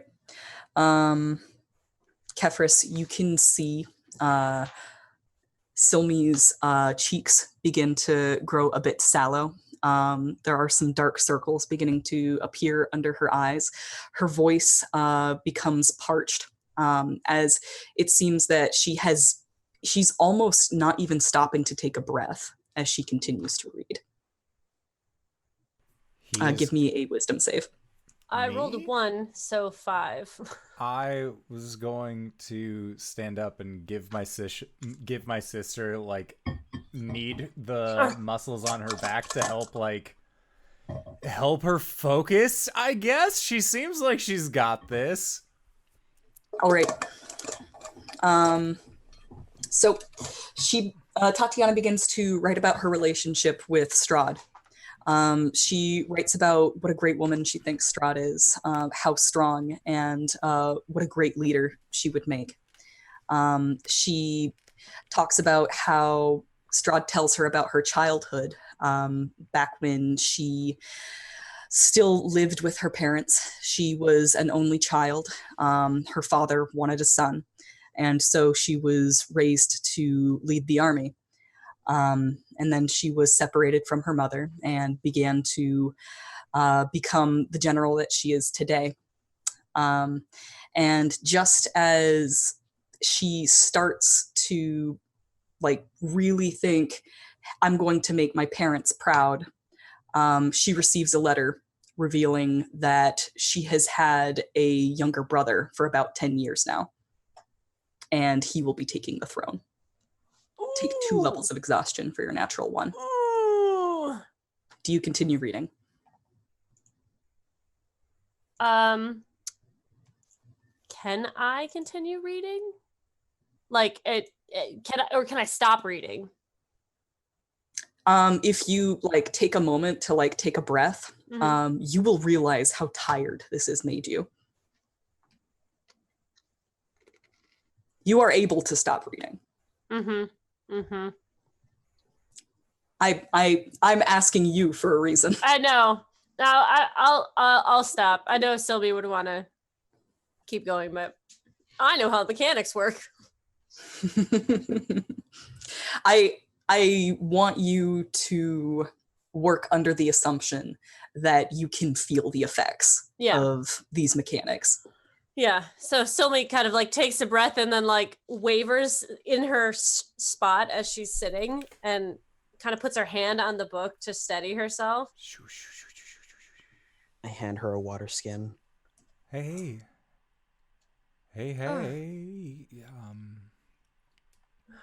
To you, this has felt like the span of maybe 20 minutes. Mm-hmm. To the rest of you, this has been about 2.5 hours.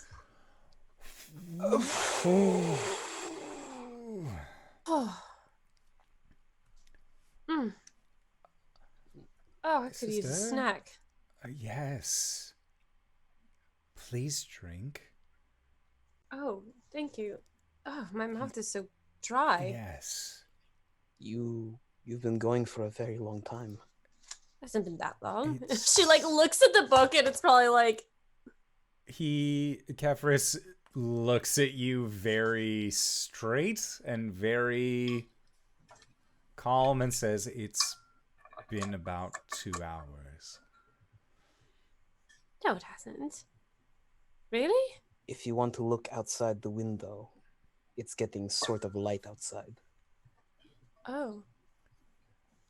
I'm sorry. Don't apologize. Should we go to bed? Close the book. Oh.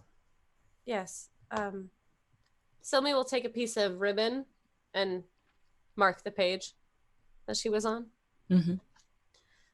As you close the book, you, for some reason, remember the intricate weaving of the cord. Yeah. And just automatically begin to... Kefris wants to know what, the knot that is being worked into here. He is very keen on that. Okay. I suppose a history check or a religion check? Do you want me to... Religion check, please. Silme, do you want me to take it for now, just in case you get a mood to read it later? No, I think I need a nap and a snack. No, I mean, like, if something magical were to take hold of you, making you read more. Oh, I didn't feel like I was under a magic effect. Perhaps I was. But I feel like it'd be safe with me since I am still under non-detection. You're right. Which I should probably recast soon. Could you do me a favor and fetch me Maybell? Actually, I'm just gonna mind meld with Maybell and ask her to find me if she's awake. Okay. When you reach out to connect with her, as you're approaching, you realize that she's asleep. Oh, I'll let her be. Okay. She's asleep. She can sleep, right? Mm-hmm. Oh, okay. She doesn't have to, but if she Okay. wants to, she can. Cool. Sorry. Go ahead. Sorry. Perhaps I'll go to her. Like, your concerns are not unfounded. I wouldn't put it past me to do something fucked up with Maybell right now. Silme will stand up and then almost fall over. Immediately catch my sister. Oh, jeez. I'm sorry. Would you mind taking me to Maybell? Let's get you lying down. Yes, there's an extra cot in there. Okay. And Kefris just nonchalantly scoops you up. Oh. Because I'm You don't have assuming to you don't do even that. weigh $150 soaking wet. Hey, you're fine. you wouldn't. The clothes weigh more than me. Exactly. We're fine. You should be ripped. No. Just whoop. That's why I can't run very fast. It's because it's all. And Clothes weighing Kefris will leave Speedy and Irina in the room alone with the book while he deposits his sister. No, I'm taking the Oh, book. you're taking the book. Okay, he's taking his sister, leaving Speedy and Irina alone. Otherwise. Speaking of, what is Kefris and Speedy's passive insight? Go fucking 10. 13. 13? Okay. As is your wont to do when somebody is reading something, your eyes tend to wander across the room, and every now and then your eyes lay on Irina as she is also listening to the book being read. And Speedy, every now and then you see the unmistakable glimmer of recognition in her eyes as she's reading.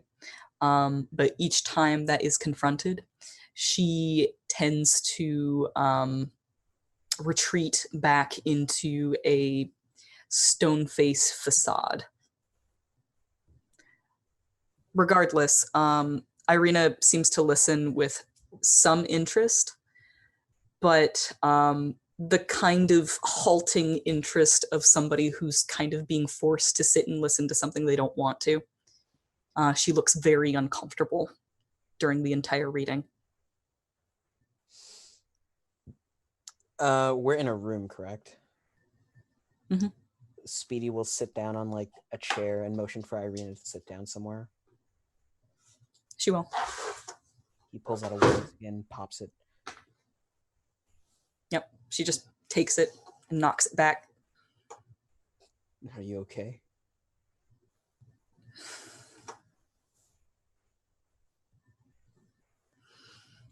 I don't like it. Do you want to talk about it?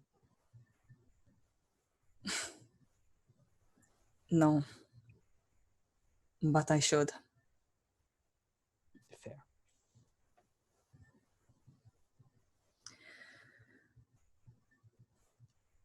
She will get out a piece of paper in her bag, just kind of throw it down on the table. What's written on it is inconsequential, but you will see that the handwriting is very familiar. It looks exactly like what you see in the tome.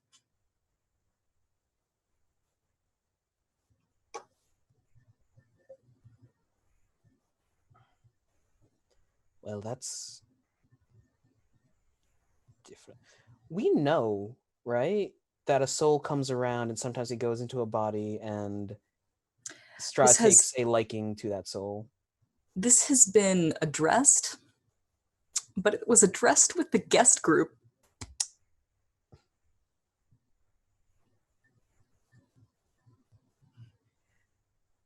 Maybe I just... Okay. That's... Did you take a page out of the book? She shakes her head.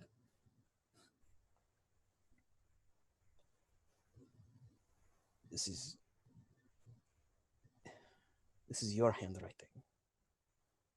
She nods.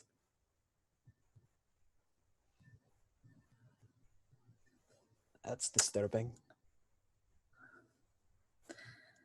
People cannot cast spells on other people unless they are there. Right? How do you mean? All these times when I thought that I was being charmed, I have not seen Strahd in days.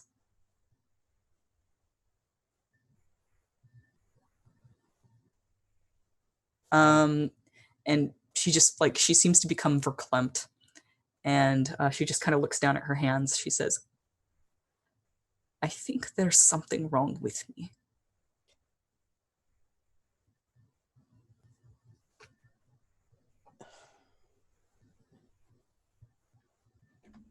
The book... Well, no, I wouldn't know that. You felt a pull towards the cave. And from what I could tell, she was not there.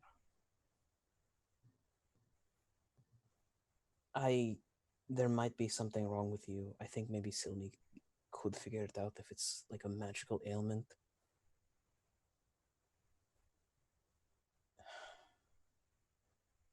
We should give her some time to rest. But we'll figure this out, Irina. She takes those hands that she's staring at and balls them into fists. And she looks up at you with a stiff upper lip. He's going to put one hand over one of the fists.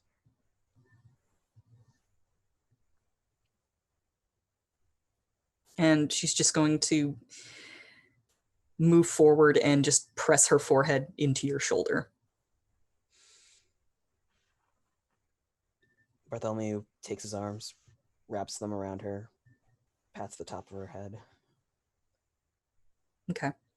And soundlessly, you can just feel tears begin to roll onto your shirt.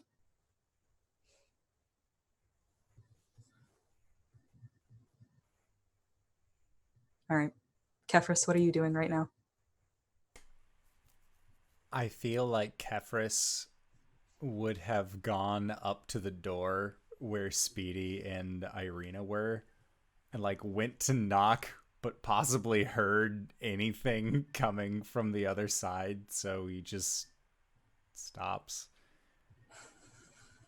And he's in the church, so he's going to do the only thing that he really honestly knows how to do, and that's he is going to go up to the altar where the bones are, and he is going to try and reach out to Ilmater about what he should do. And in his prayer, it's not necessarily a direct question, but it is very much more of a he needs to talk to somebody. And in this reality, the gods listen every once in a while. So he is going to explain, and he feels good about going up to the shrine at this point, about going up to the altar based off of the dream that he's had previously, as well as the act of actually feeling like he sanctified these bones. And he is going to reach out to Ilmater and ask what he should do given their circumstance. His sister is worried about an enemy, but the enemy is actually a friend. But Kefris is, but he's not sure. whether or not Escher can actually be trusted. Speedy is Speedy. He's doing his absolute heckin' best. And Kefris admires that, and his sister is giving so much so that way he can find out what's written within this book.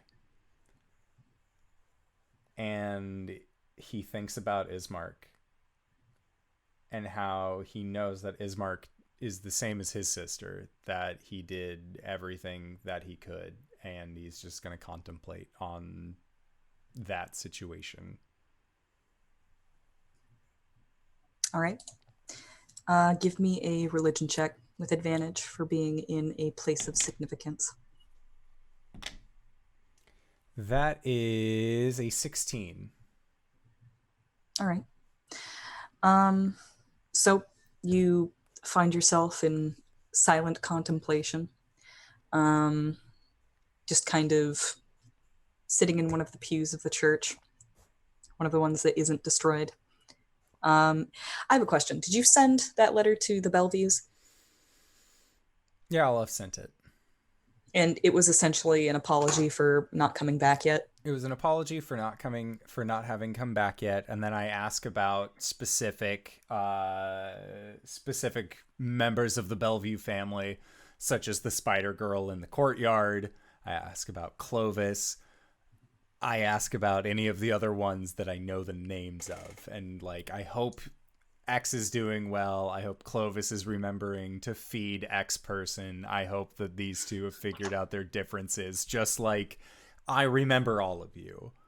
Okay. So is the letter like addressed to the abbot specifically? Yes. Or okay. All right. Okay. Whilst you are praying, you contemplate all of the concerns that seem to be plaguing your group as of late. And you feel that the thing that is hurting them the most right now is uncertainty. And you feel the need for answers and for information.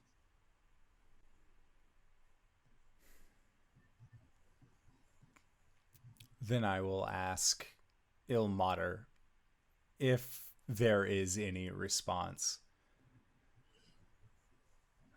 for if there are answers as a general as a very broad general question. It is,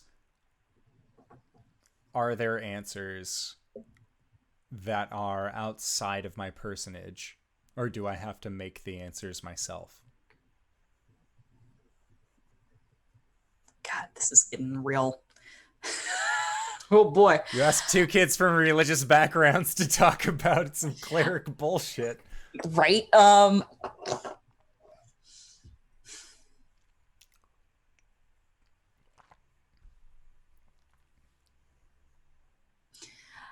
You get the feeling that there are some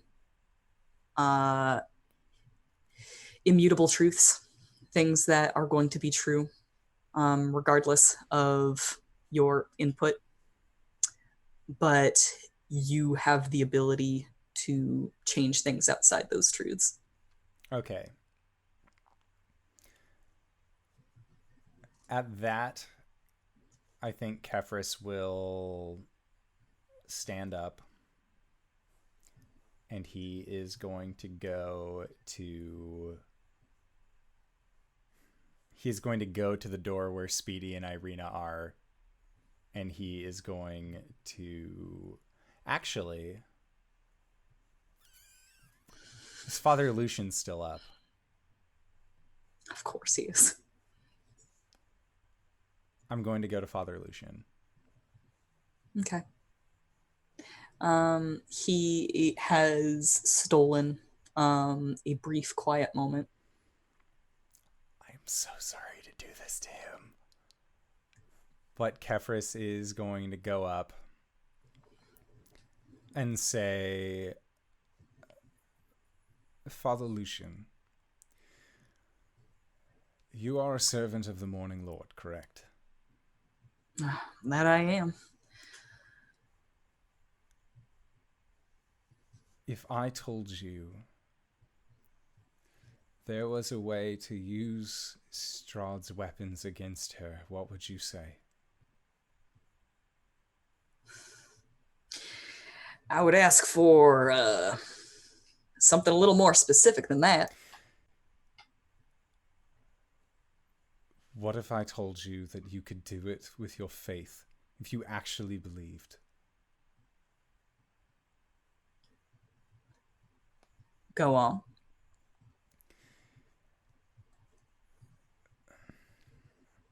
My sister keeps mentioning a time earlier this day where we had a blackout moment, and I don't recall it. But ever since this moment, I don't know how to explain it. And I feel like I can do better in action than I can in words. But I need you to have faith in me, and I need you so, so badly to have faith in your Morning Lord.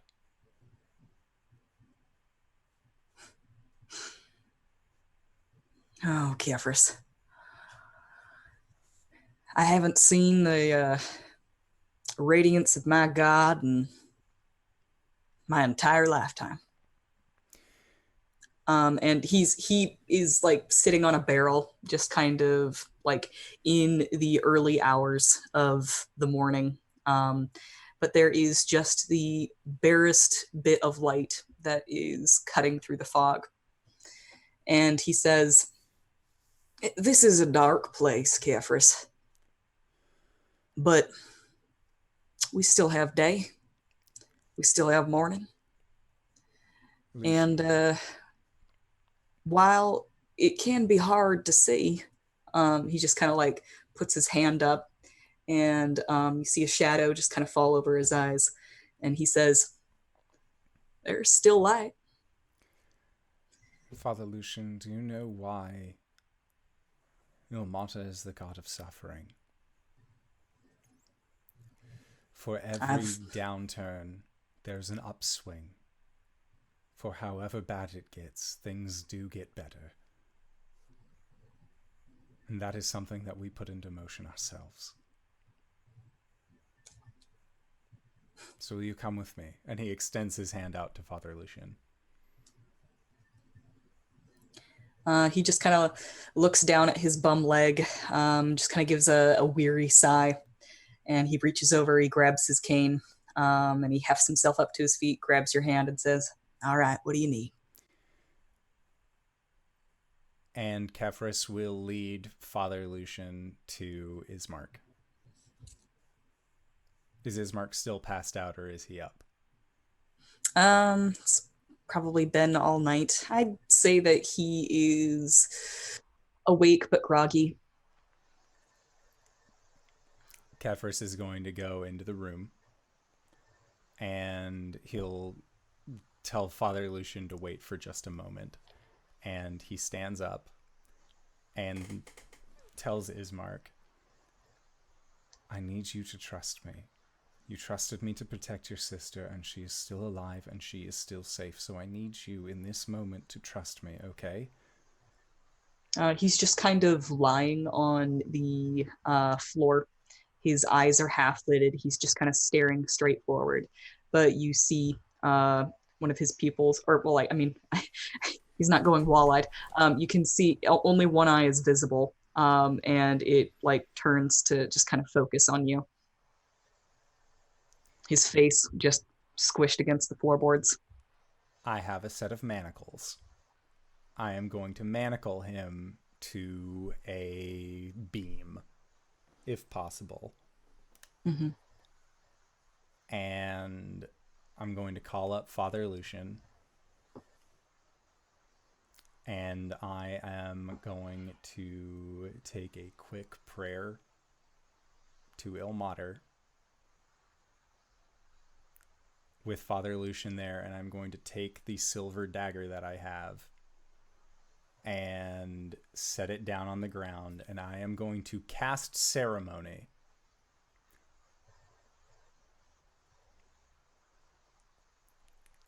I am going to use the silver from the dagger as my 25 gold pieces worth of powdered silver, and I am going to use the guidance of Ilmater while casting Ceremony with the help of another religious individual in an attempt to use the atonement ability on Ismark. All right. To revert him from being a villainous man into being a good fellow. Roll with advantage. I can see LB is giving me the most shifty eyes. Here's the thing for Knights in the Courtyard. It's hilarious. All right. I'm that gif of Connor. What? What? I am sus. Knights of the Courtyard. 21. Okay. You put that blade on the ground. You begin to go through the ritualistic speech of this ceremony. There are a few words said in Celestial. And Father Lucian will go and just open up the curtains. It's a torn, like, a torn cloth that's kind of been thrown over the window to shield Ismark from the muted rays of the sun. And he pulls those aside.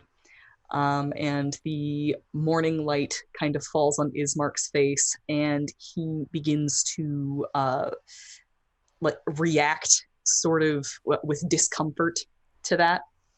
And as you get to the end of your ceremony, you feel a stinging sensation in your forearm as a red line opens up in the place where your cords should be. And you look down and you can see that the blade is glowing and with a completely white light. And that red line of blood begins to drip down your arm, and a single drop falls on the blade, and there is a flash of light. And when you look down, you see that the blade has turned a dark red color. And when you look up, you see that Ismark has completely ceased his struggling and now just has his head facing directly at the ground. I will walk closer as I can and say, Ismark. And when he looks up at you, you can see not the predatory eyes of a killer, but the gray, remorseful eyes of your acquaintance.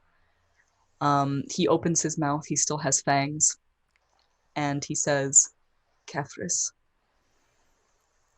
And Kefris says, I'm going to unchain you now.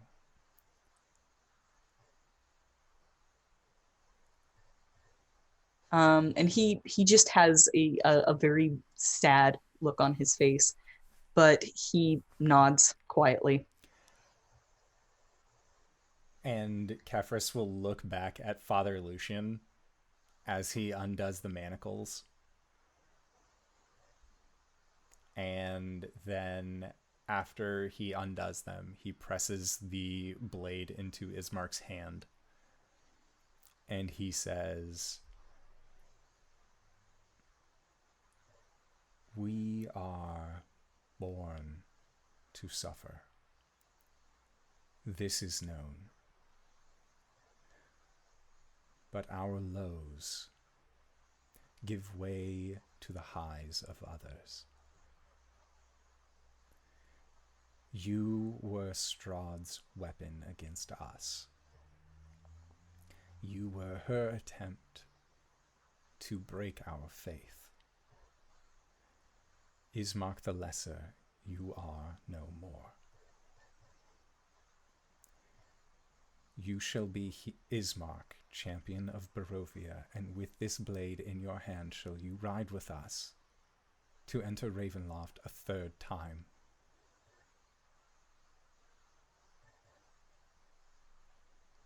We shall earn your freedom.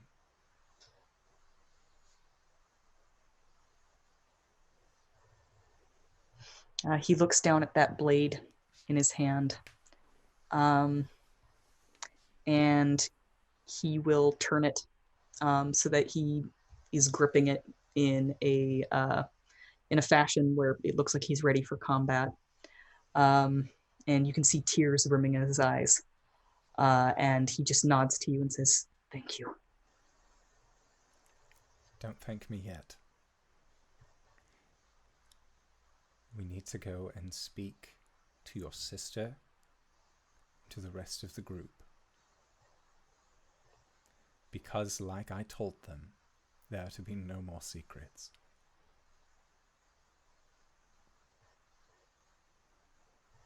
He nods again.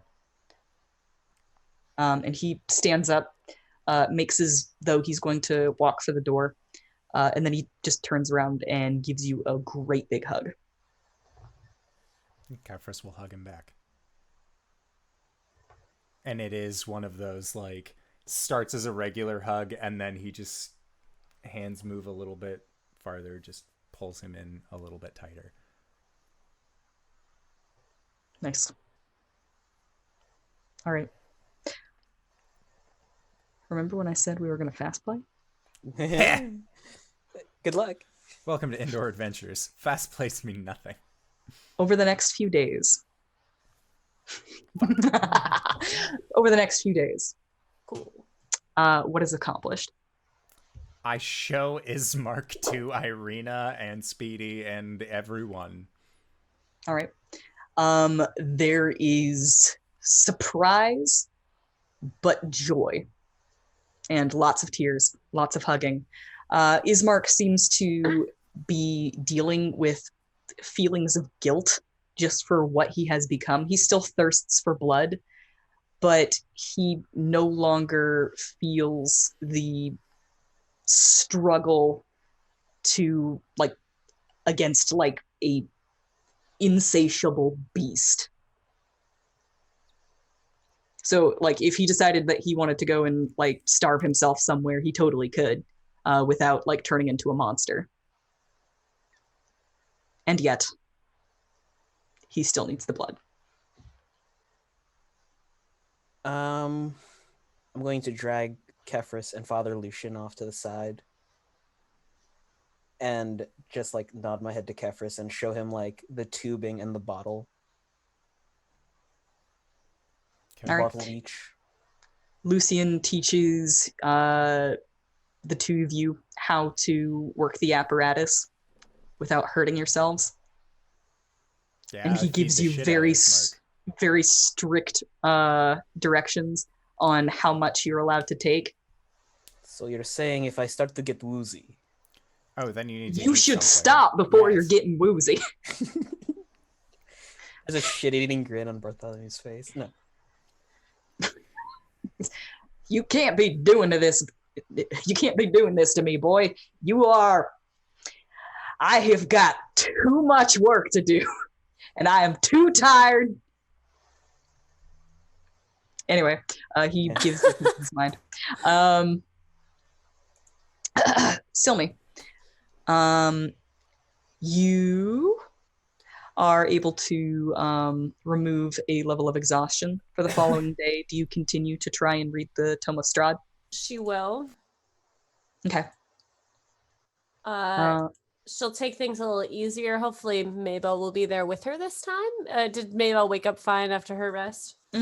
In fact, whilst you were sleeping, At some point, your eyes fluttered open, and you could see that she was kind of nervously watching over you.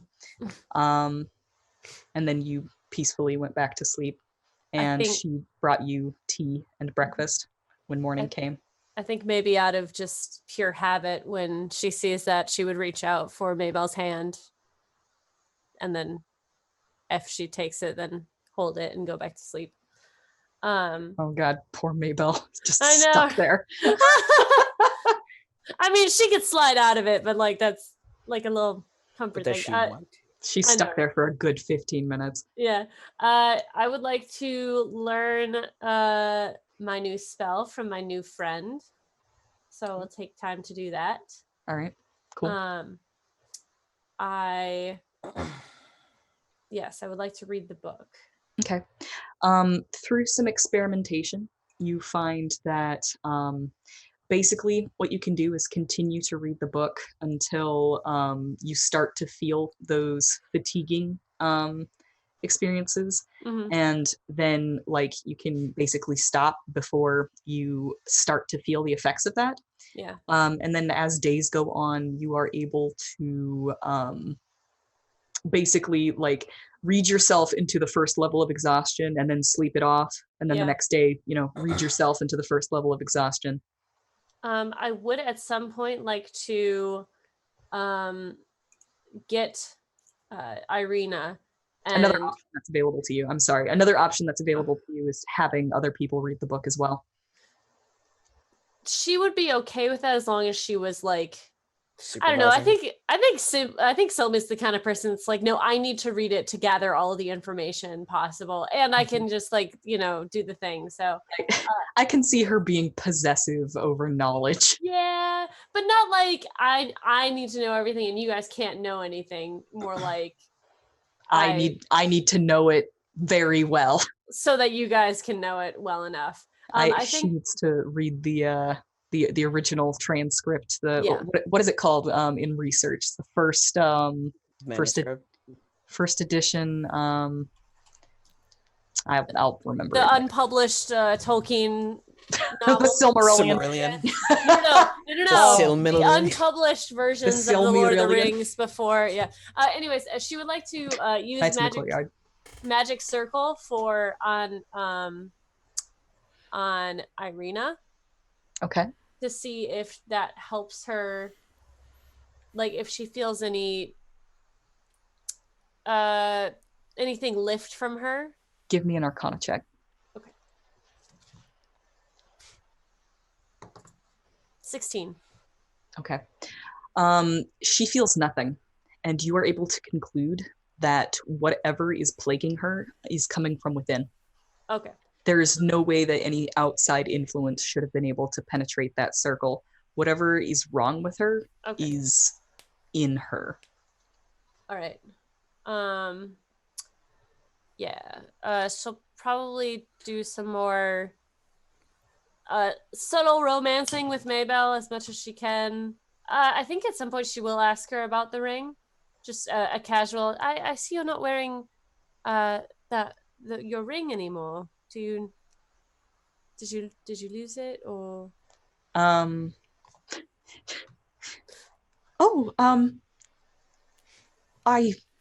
didn't know whether or not that was a part of the dream. And she will produce it from her apron pocket.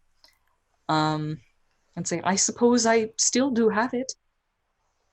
All right. It's just I would hope that you just don't lose it is all. Of course, Miss Silme. Yeah, you can just call me Silme. Oh, okay. If that's comfortable for you. Right. Yes. That the ring was, I don't know if I explained it. It was a gift. So from me, not just so you know where it came from. Of course, Silme. I'm still a bit confused.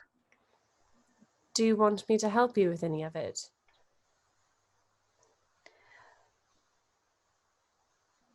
Did you need a refill on your tea?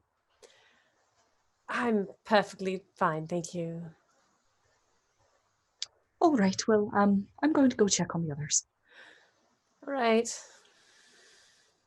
Swirls the tea in Steps her cup. forward, one step back. Yep. Okay. So we have several days of downtime? Yes. Yes, this is... would have gone to Kresk to visit the Abbot and the Belleviews. Okay. When you do so, you find that the burgomaster's son is no longer laughing with joy. He is laughing and frowning at the same time. It's like he can't control when he laughs, and he doesn't necessarily want to anymore. Oh, good. And this has sort of put a wedge between him and the rest of the community. Likewise, the community of Kresk is quite terrified.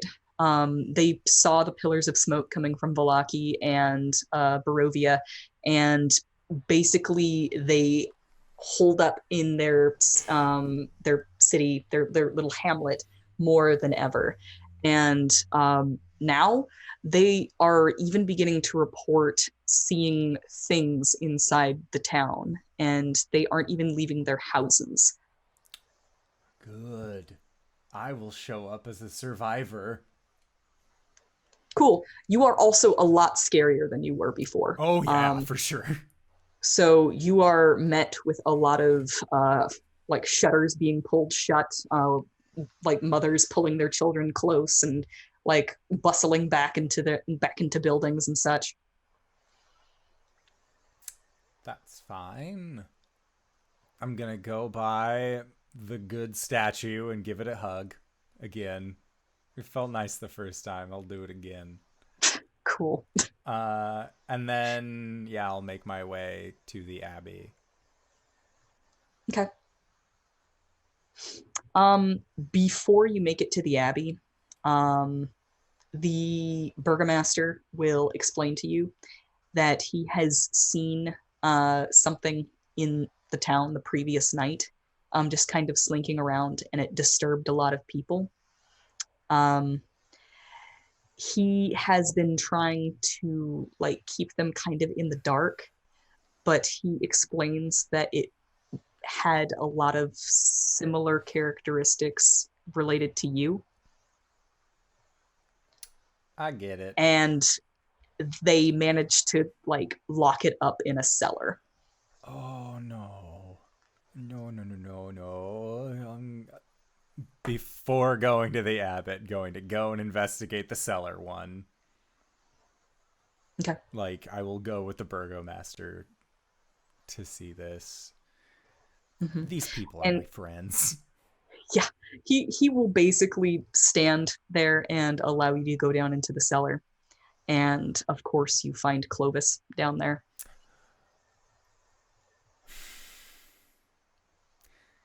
Buddy, it's good to see you, Clovis. I know what you're thinking. I know. What the hey am I doing down in the town during the day? Yes, you, I'm assuming, were caught slinking around, looking for ways to make Vasilka the most perfect woman she can be. Oh, no. That's not my job. No, I don't do that. Then what were you doing down in town? Well, I was thinking, it's been a while since I've had a jam sesh, and, I thought if people are okay with you moving around, then, I'm a pretty good-looking guy. I was hoping if they heard my viol first, then maybe they wouldn't mind the crab claw so much. Clovis, what song were you playing? He kind of lights up at the opportunity and he starts playing a little ditty. And it's pleasant enough.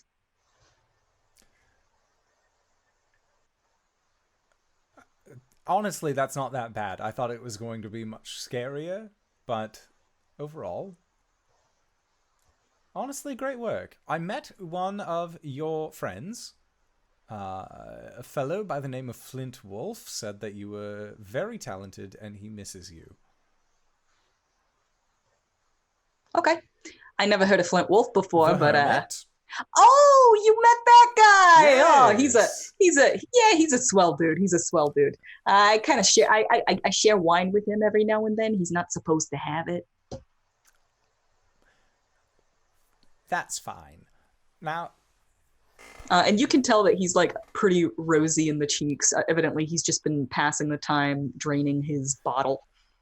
how about this? How about we go together through the town so that way people know that you're with me? Oh, I don't think that's such a good idea. Then let's just go back to the Abbey. Yeah. I'm sure the abbot is worried, and I'm sure... How long have you been in here? Oh, just tonight. I'm sure that our siblings are awful hungry. Yeah. I've been feeding them all, even the ones I don't like. Are you sure? Yeah. I've been good. All right. Now, if what you tell me is true, I will give you 10 electrum pieces. Shoot. But if I hear from any one of our brothers and sisters that you have not been feeding them, then you get nothing. That sounds fair. All right. So let's get you out of he here. goes to take a pull from his wine bottle, but it's empty. He just kind of looks at it sadly and tosses it off to the side. And he goes, walks back up to the Abbey with you. And whilst he does so, he kind of pontificates sadly about how, like, the reason why they all have animal limbs is because, you know, like, they came to Barovia as lepers. They came to the abbot as lepers, and he was able to heal them, but he couldn't give them their limbs back. So, you know, he summoned limbs for them. And now he's kind of, he's a little bit perturbed by the idea that now suddenly it's okay to take other people's bodies and, you know, put together a whole new person. He's like, why couldn't they do that for us? You know, the whole point of getting these things back is so that we could be with people again.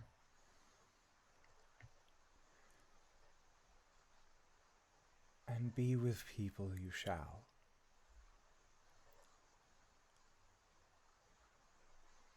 They might not see us as heroes yet. But there's something in the works, something that all of my siblings could possibly help me out with. I don't even need to be seen as a hero. I just want to be seen as a handsome guy with a veal. And you know what, Clovis? You're not just a handsome guy with a veal. You're a handsome guy with a veal who's actually on key. He brightens at that. What do you do at the Abbey? I help feed all of the Belleviews and let them know I am still alive. I go to the abbot and let them know that I survived. Right. And I'm still alive, and I don't make any sort of mention about, like, oh, by the way, I cured a vampire of being hungry. Okay. I'm not bringing up any of those things. But All it's right. more just like, hey, I said I would return. I've done it. Yay me. Okay. The abbot is happy to see you again. He kind of wonders where Irina is. Oh, she is under careful watch at the moment. That's good. That's very good. And then... Any luck on finding that book? No, we did end up finding the hermit. And apparently, the hermit lost the book. I was very upset about the whole thing. But Roll honestly, deception for like, me. upon meeting the guy... Make a deception check? Yes. Okay. Hey, not bad, me. An 18.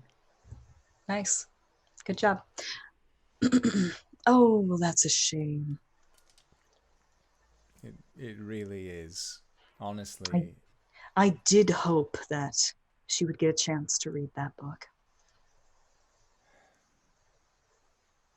What was in it?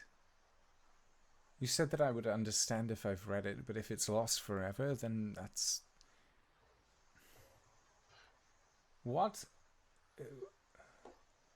was it that you took from it?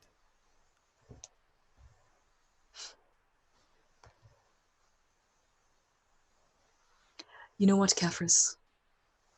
I believe you deserve the truth.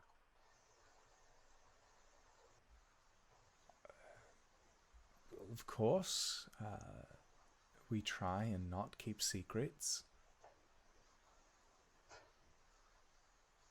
And he will go and shut the door and turn around and take a seat on the other side of you. And we are going to pick this up again next week. Unless, Speedy, did you have anything you needed to do? Kinda, yeah. Okay, hit me. He's gonna replace his crossbow. Good. Take some time, travel back to the wolf den, Mm-hmm. kind of start learning their ways, see what he can do to just start climbing up the ranks to be pack leader. Okay. He made a promise to his dad. All right. Can I just say I have snuck Speedy's father about 150, maybe $200, 200 electrum worth of electrum for food and stuff for all the frickin' kids that are around now. Okay, cool. That's good. That's wonderful. Thank you. Oh, thank you. That's great. I will, during this week's break, I will get back to Silme with a little bit more information that she gleans from the tome, including Strahd's entire spell book. Oh, okay. That's fine. Bartholomew, God. Bartholomew meets up with Skenis and he drops his pack on the floor and he's tightening his bracers and he just goes, "So who do I have to fuck up to become in charge around here?" I think that's the best line to leave off on. Oh yeah. But I will say, just for cool factor, Skenis is a natural born werewolf. But he is very curious about human things, hence his little pan flute. And he tends to tinker with things as well. So he can be the one to fix your crossbow if you like. Did you know I'm also proficient in pan flute? Jam session. Yes. Poor Clovis all by himself. Careless Whisper plays out of the werewolf den this evening. Amazing. All right, so with that, I would like to say thank you, Danae, for running such an excellent and spoopy game. Thank you to all of these players for putting up with the week's worth of bullshit. Hey, Danae, where can we find you? What do you do? Oh, hey, everybody. My name's Danae Keener. You can find me at DanaeKeener.com. I do nerdy drawings, mostly related to D and a lot of stuff on this channel. You can also find me here on Mondays during our homebrew game, playing Coriander the Eldrin Paladin, or on Tuesdays running Curse of Strahd. We are starting to get towards the end, you guys. I don't know how much longer this is going to go for, but I'm thinking at the very least 3 or 4 more sessions. But knowing us, we're gonna drag that back out. But yeah, you can find me at DanaeKeener.com. Hey everybody, I'm RJ here on the channel, but you can catch me at RJustice282 on Twitter and Twitch, where I tweet about the nerdy things in my life and stream occasionally. You can catch me here on Monday as Caleb the Shadowclad Cleric Wizard. And our homebrew campaign, things are getting spoopy. I'm becoming like my Uncle Kefris. You can catch me here also. all the time. I am here, of course, as Bartholomew on Tuesdays. Werewolf, human, ranger, blood hunter, something. Hey, Pro Restart channel on Sunday, 8:30 EST with the lovely LBHackEmUp, where we play a game called Phase. It's run on the Cypher system. I had internet issues last week. Let's hope it stays good this week. DanaeKeener.com. And I'm LBHackEmUp. You can find me at LBHackEmUp on Twitter and Twitch. I don't stream, but you might see me there. You can find me here Mondays and Tuesdays. Monday, I play the halfling barbarian fighter, Gwen. Tuesdays, I play the I play the lovely Silme, the wizard, with a minor in cleric. I'll say that. And then on Sundays this week, we are playing Monster of the Week at 4:00 Eastern Standard Time. And we are on this week. And then afterwards, I'll be playing with RJ during the Cypher system. So see us on Pro's channel, DanaeKeener.com.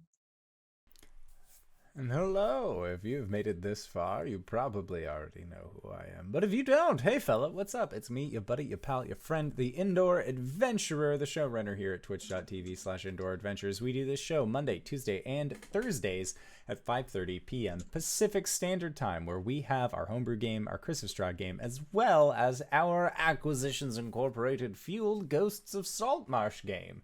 If any of those sound particularly interesting, feel free to drop on by or check out youtube.com/Indoor Adventures, as that is where all of our VODs are located. But right now, we are going to be heading into our Patreon-supported after show called Nights in the Courtyard, where we answer questions not only from the community, but also from each other. So, if you guys had any questions, feel free to either have linked them in the chat of this here Twitch, or possibly check us out on Discord, drop them in the questions for the courts chat, and we will do our best to answer them. So, until then, I would like to say thank you all so much again for joining us this week, and we will see you guys next time. All right, everybody. Bye-bye!